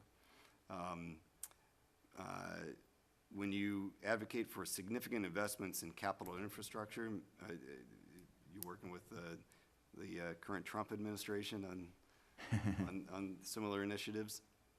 Well, for the most part, as we know, Apparently, there's a proposal for an explosion in capital investment in infrastructure, correct? well, I will say the Trump budget cut a lot of funding for infrastructure, but there is talk that the president will propose a transportation infrastructure bill, so, hope that he does. And how do we, with the very limited amount that we have in discretion in our budget, how do you get to point number 6, where you add 1% that's dedicated solely to one area? Do we even have that 1%, or are you gonna be asking the residents of Southborough to come up with that through higher taxes? I mean, how are you gonna, you've got good initiatives, my query is how are you gonna fund them? And if you're gonna fund them through either cuts in services to people, or what could be dramatic increases in taxes to the residents of Southborough, we should know that. Yeah, well, in terms of getting the green, so-called green budget to 1%, and right now it's at 0.5%, so that would be an increase, and that's why, in the first page, just highlighting closing corporate tax loopholes and tax breaks, is, if we repeal those, then you can dedicate that money to other purposes, including protecting the environment, so. Would that have an issue then on whether or not Massachusetts and the companies that are here in Southborough would consider this area as business friendly? I don't know. I mean, I think that my general comment on both TIFs and corporate tax breaks is I think they're given out a little too generously. And I think that, if there was a more reasonable agreement, there wouldn't be as much of a tax expenditure, but it would still be able to attract companies to this area. Obviously, we all know how many companies continue to come to Metro West, especially, Southborough, Northborough, Westborough, Marlborough. So, I mean, I think we generally have a good climate, but certainly the tax discussion is an important one to follow. I think, my frustration with a lot of tax breaks is you're often picking winners or losers. And with all due respect to Boston, Governor Baker offered a $150 million tax break to General Electric to come to Boston, when, in my opinion, General Electric came to Boston for a whole host of other reasons, and that could have been money that could have been spent in other areas. Were you part of those discussions with General Electric? Is that why you're, I was not. okay, that's just your opinion? That's right, I am a state legislator. Okay.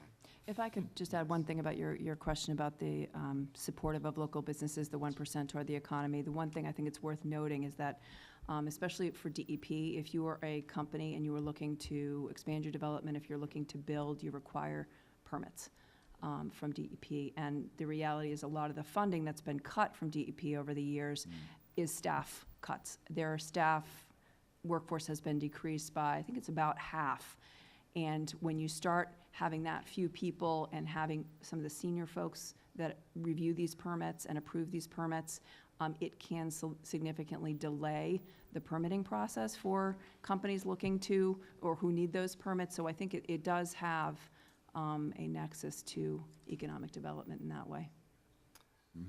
Thank you for that. My last line of inquiry is not on this sheet, but maybe it's something you want to address. So I know that you were, received 7 minutes of fame on the national news outlet fairly recently regarding, if I have it correctly, a proposal, for lack of a better term, in creating sanctuary locals, Sanctuary state. towns. Sanctuary state. Sanctuary state, but Yep.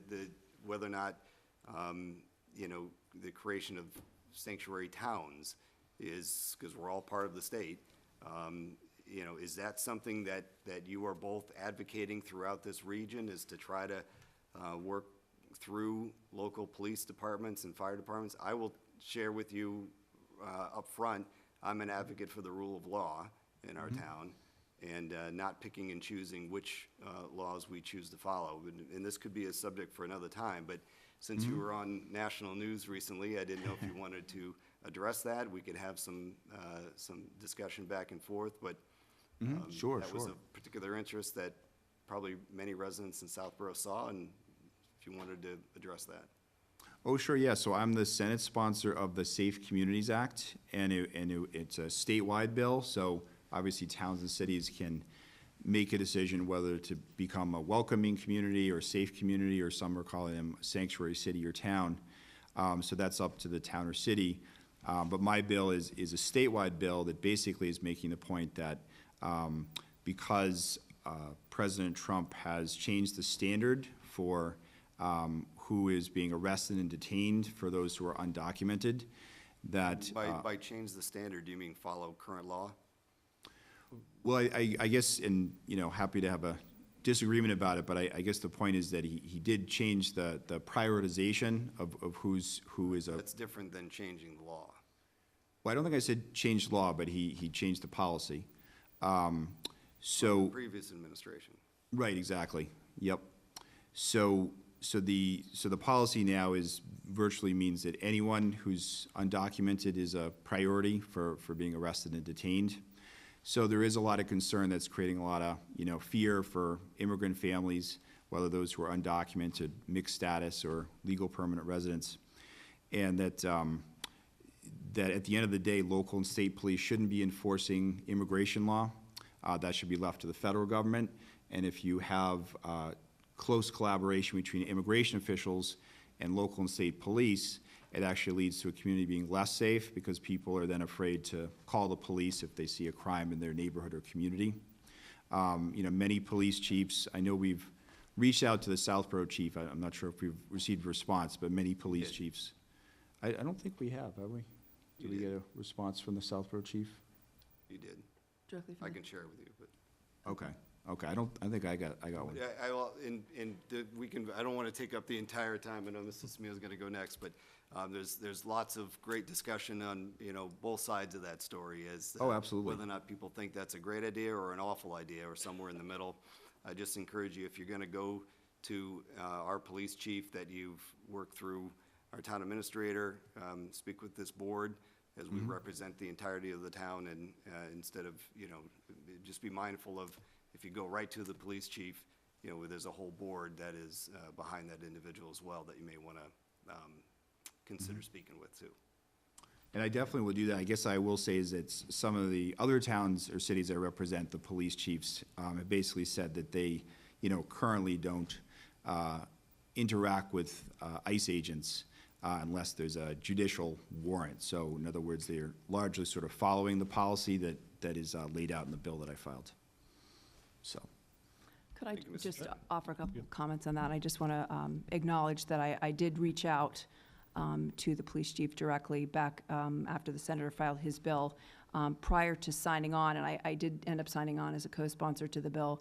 Prior to signing on, I did reach out to the police chiefs in my district to get some initial feedback from them as to whether they had concerns, that I should be aware of before I made that decision to sign on, which is why I reached out, and I appreciate your request to have that come through the board, and I certainly will do that in the future. Yeah, I think it makes a lot more sense to, instead of just going, we love our police chief, but instead of going directly to a police chief, we represent the entire town. And you may hear, and I saw his response, which I appreciated.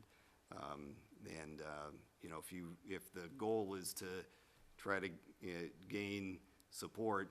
You don't have it from me yet, and I don't know if you do from others, but if your goal is to gain support so that you want to try and pass something at the state level that affects local towns and communities, that it'd be best to come to this board as well.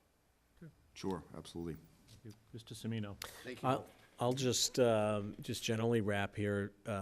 You know, I don't have any particular questions that haven't already been covered or topics to pursue, but there are always sticky issues, of course, but as well as some that I think everybody can agree on. And the bottom line, I think, for the residents of Southborough, from my perspective, is that we have very proactive advocacy represented by the two of you. And thank you for that. We appreciate it. You know, I think we are lucky, frankly. Again, we won't always agree on policy or on how vigorously to pursue one course of action or another. But I think that the fact that the two of you are in the positions you're in and representing our town is good for the town, and I appreciate that and appreciate you coming tonight. So. Great, thank you very much. Always Appreciate good your to be work as before well, you. Paul. Thank you very much. Appreciate you coming. Okay, have a good night. All right. We'll do the last item on Mr. Cipriano.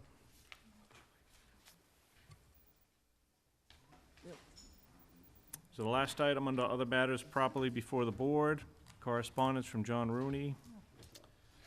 These services rendered. Not yet. We haven't finished that one, sorry.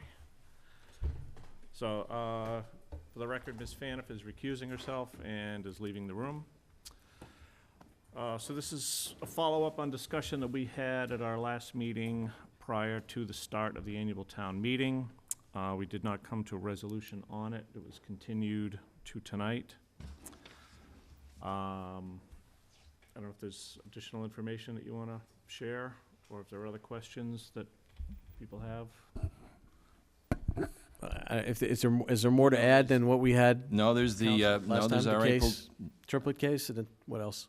yeah, there's our April 25th, 2017 correspondence responding to your inquiry, which our determination is that public funds cannot be used for that purpose.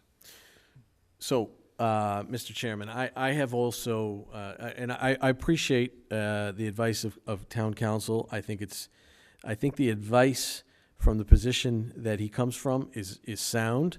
The case he cites is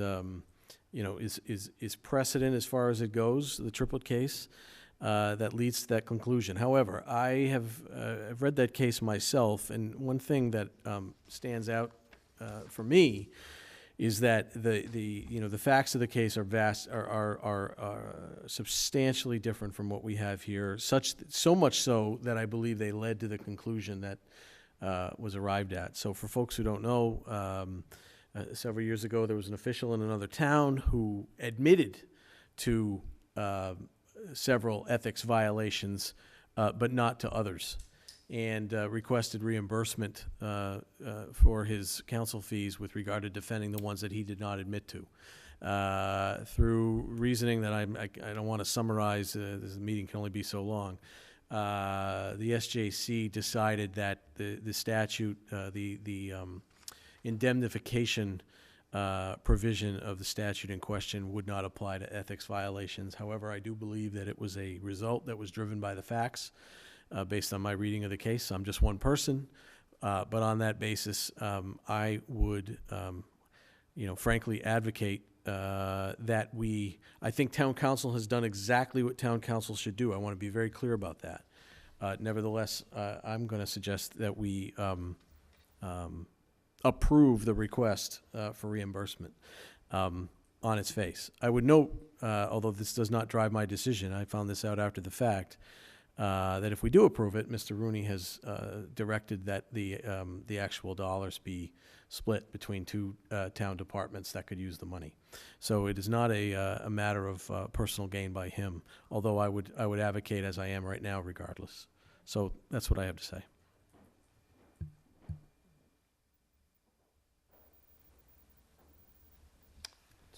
Mr. Kalenda? Okay. Put my statements in my comments in writing. So, as we all know, former Selectman Rooney and Selectman Faniff have been forced to incur a significant amount of personal time and expense in defending themselves against what I believe to be completely unwarranted claims brought forth by a small group of local residents who hired an attorney to conduct efforts against two of the best and most ethical volunteers I have had the pleasure of knowing and serving with. Mr. Rooney had to take time out of his own personal business to defend himself against what I believe is a bogus ethics complaint filed by an attorney who, instead of filing it directly with the Ethics Commission in confidence, as he undoubtedly knows is standard practice, instead he specifically chose to make it public, possibly in an attempt to engender political favor for his clients at the expense of a great man and a great woman. This is a political hit job the likes of which this town has not seen before. And I'm afraid this attorney and his clients have not yet even begun with their OML complaints, record requests, and purported ethics violations, all because they did not like the ruling from a different board. I say again, they've gone after current and former members of the Board of Selectmen in an unprecedented way, all because of the decision made by a completely different board. Now, former Selectman Rooney has incurred expenses totaling at least $7,700 defending his good name. As a further demonstration of his incredible character, he's not asking to be personally made whole. Instead, he's offering to have that amount donated and split between the Southborough Council on Aging and the other half to the Southborough Veterans Affairs. I'm told by town council that we may not be able to reimburse Mr. Rooney, even with his generous donation request, as there is some current case law that says towns do not need to indemnify employees for alleged ethics complaints. I'm not convinced the town's position is either foolproof or wise, and that there are likely cases in Mr. Rooney's favor as well. Facts and circumstances change, and what council has cited may very well be correct. It also could very well be challenged. Potential litigation costs, and I don't presume that Mr. Rooney would do so, but it is his right if he chose to. Potential litigation costs to the town can likely far exceed the $7,700 we're talking about tonight. I would like town council to continue to review all available legal options to be able to reimburse former Selectman Rooney for costs incurred, and to direct those costs as a donation as he graciously directed. I also would like to see a meeting between town council and Mr. Rooney, Mr. Purple, and a member of this board to see if we can find an amicable resolution. The last thing this selectman wants to do is see an outstanding former selectman need to recover from a personal financial loss, especially after having to go through such an attempted public vilification of a good man. I am not in a position right now where I want to vote on this tonight, because I would like to vote on it as Mr. Semino is suggesting, and that he be reimbursed for what has happened to him. I also have a practice of, and I think it's a wise one, of following the advice of learned town council who has decades of experience representing this town and others, and does so in a solid way. And so that is there's two sides of me, and I'm not ready to vote tonight. I would like to see if a meeting like that could be put in place to see if there is a way to amicably resolve this without having to have this board possibly vote down the request of a good man. Okay. So I will just offer, I completely echo the sentiments that have been expressed tonight by both Mr. Semino and Mr. Calenda. And if I had to vote tonight, I would take the opposite approach of Mr. Semino, and I would take the advice of counsel and regrettably not approve it. I think from what I have heard, I think that's going to leave us in an unclear position. And I think that the course of action we should take is as outlined by Mr. Calenda, and see if we can get that that meeting underway and research ways where this can be done And, before we take a vote tonight on the matter. and I would ask, Mr. Cipriano, would you be available for a meeting this week, if that could be arranged? And would you be amenable to it? I will follow that direction based upon what you've asked, and we will look at it again. Thank you. Any other discussion on that? I would just like to reiterate one point and make, reiterate 2 points. One is one I already made, which is if I were town council, I would have advised us exactly as he did. So I want to be very clear about that. But my position is what it is nevertheless. Secondly, I completely echo Mr. Calenda's comments that the fact that this was ever publicly disclosed outside of the practice of the Ethics Commission is shameful to the highest degree. And if there were a way to, if there was a practical way to send that message, I think I want to explore that as well. I don't, what was done here in terms of abusing the office of the town clerk and the quick notification to the local blog, I mean, I just, it disgusts me. It absolutely disgusts me. And I do agree with Mr. Calenda that it's driven by the Park Central decision.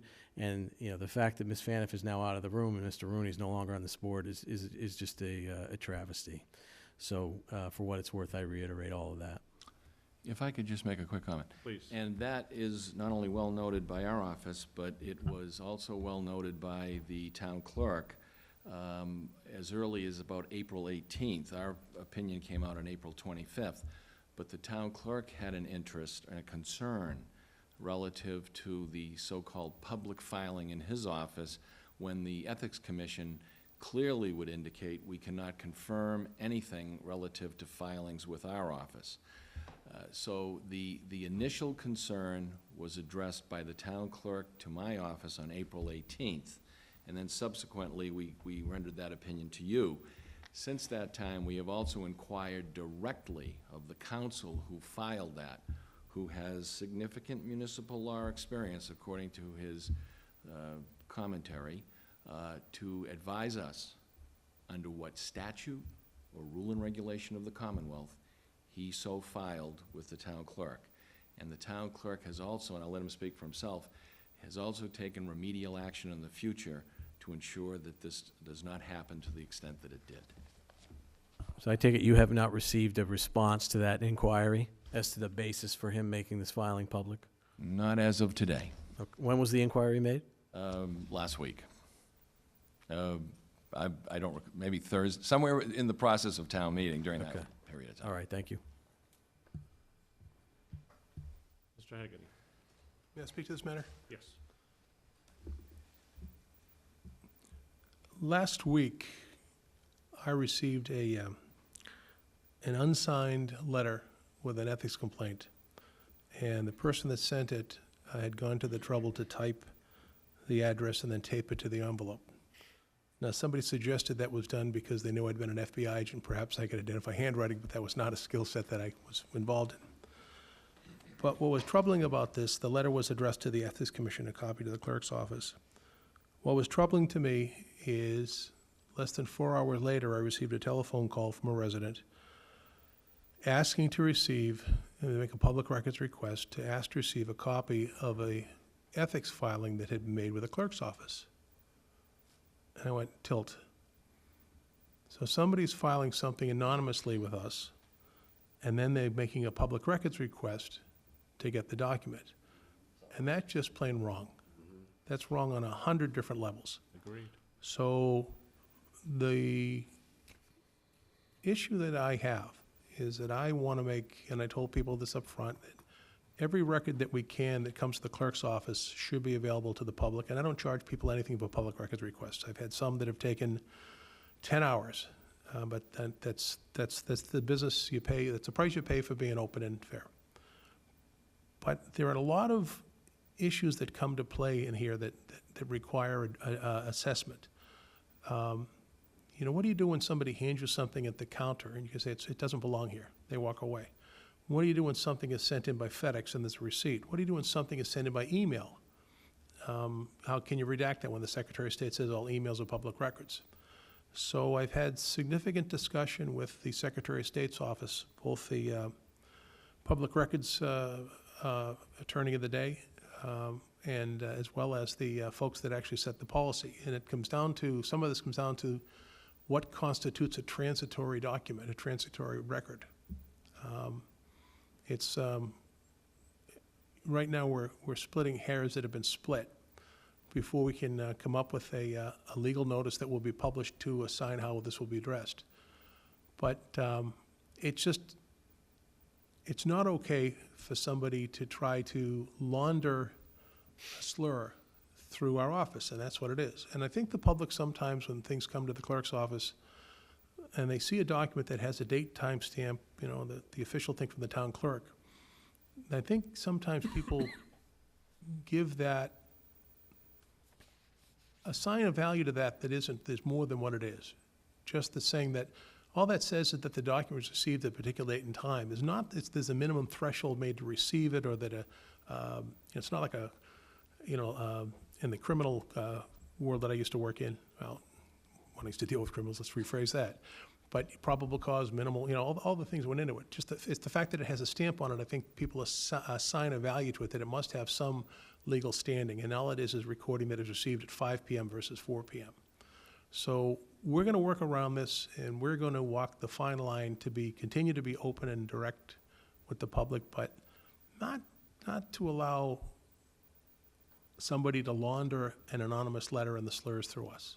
And we have to do this right, because otherwise we're going to have litigation galore, and frankly, we're breaking new ground here. When I've talked to the folks in Boston, they just kind of, it hasn't come up. It's a shame we're the ones to have the first instance of it then. Thank you, Mr. Haggard. shame. Thanks, Mr. And then you Haggard. wonder why great leaders like Selectman Rooney say, I've had enough. You wonder why Ms. Rooney, right, says, I'm out. I can't do the stewardship committee anymore. I can't tell anyone that I'm a member of any board or committee in this town anymore.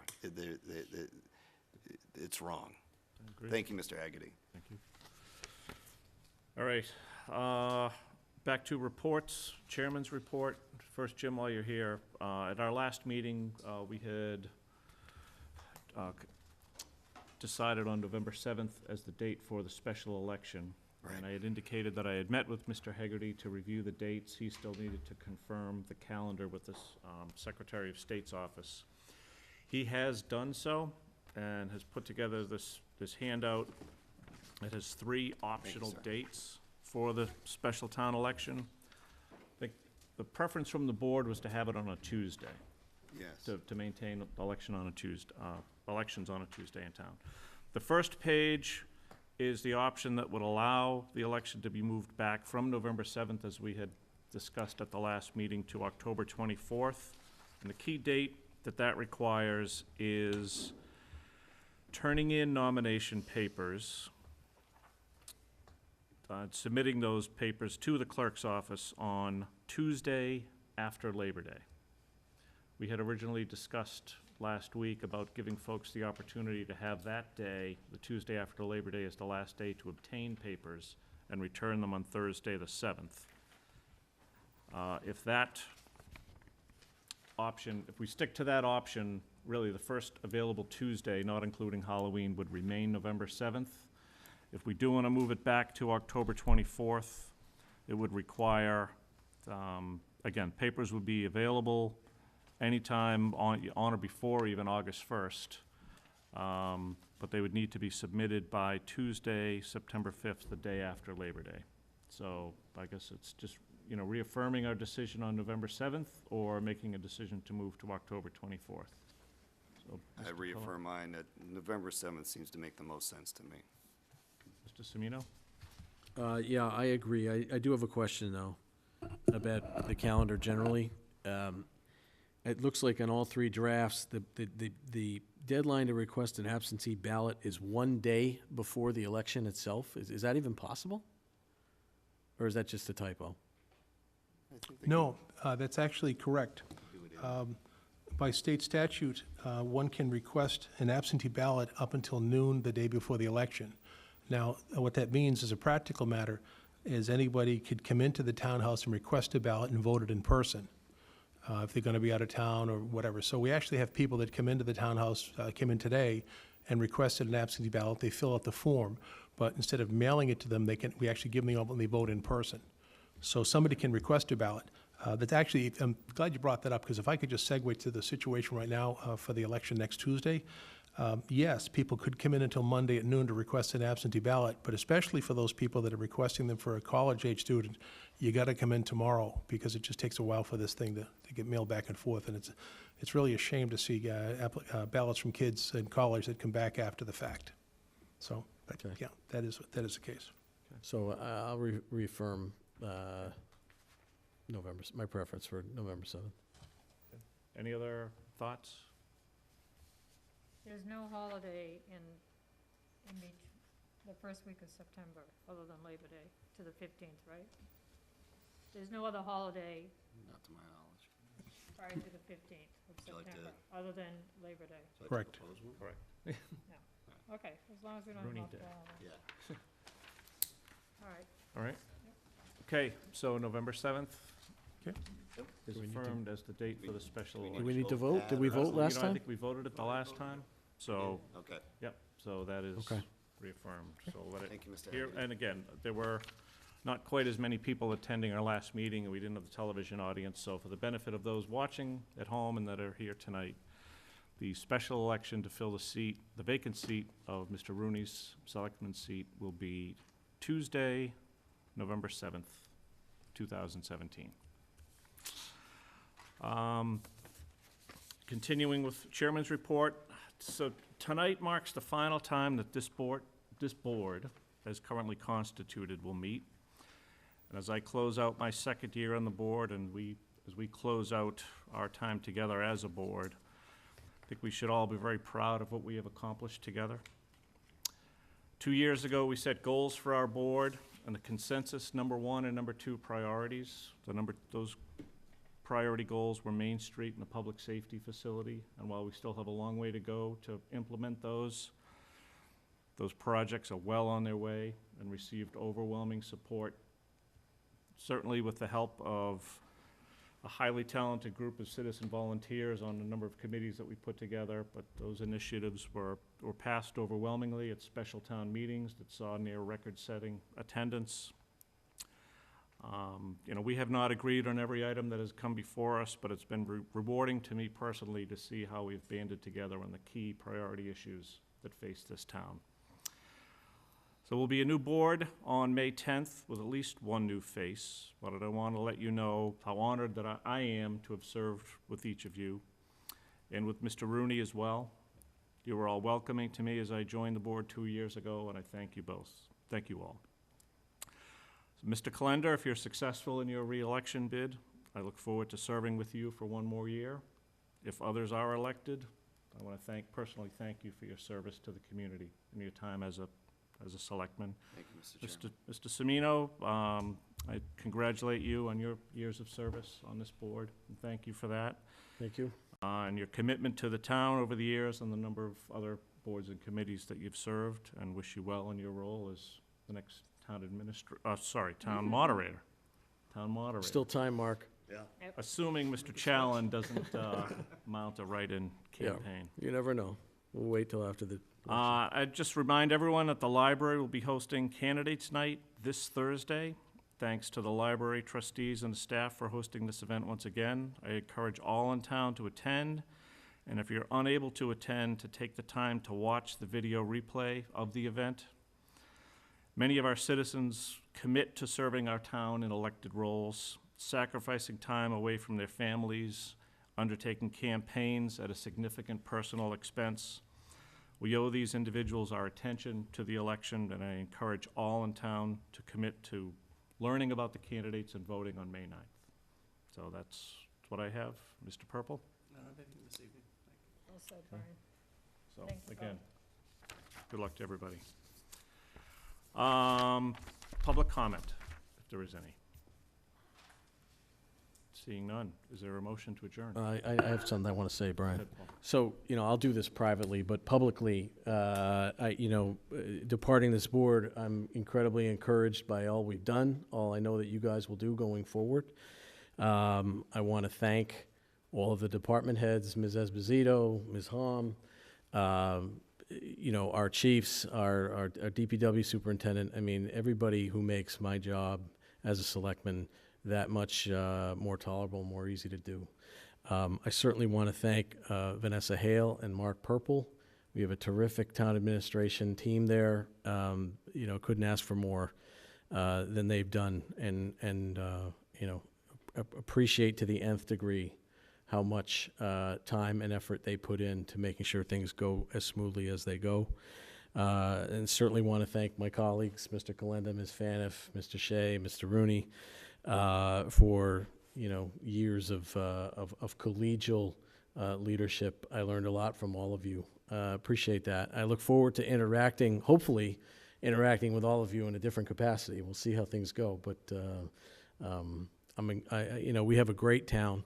There's no question we have our issues, but I don't think any of us would rather live somewhere else. And I look forward to hopefully serving, as I say, in a different capacity, but continuing along with all of you to serve what we all love about Southborough. So thank you for all of that. Well said, Mr. Semino. Make a motion to adjourn? Second? Moved, seconded. All those in favor? Aye. Aye. Thank you all.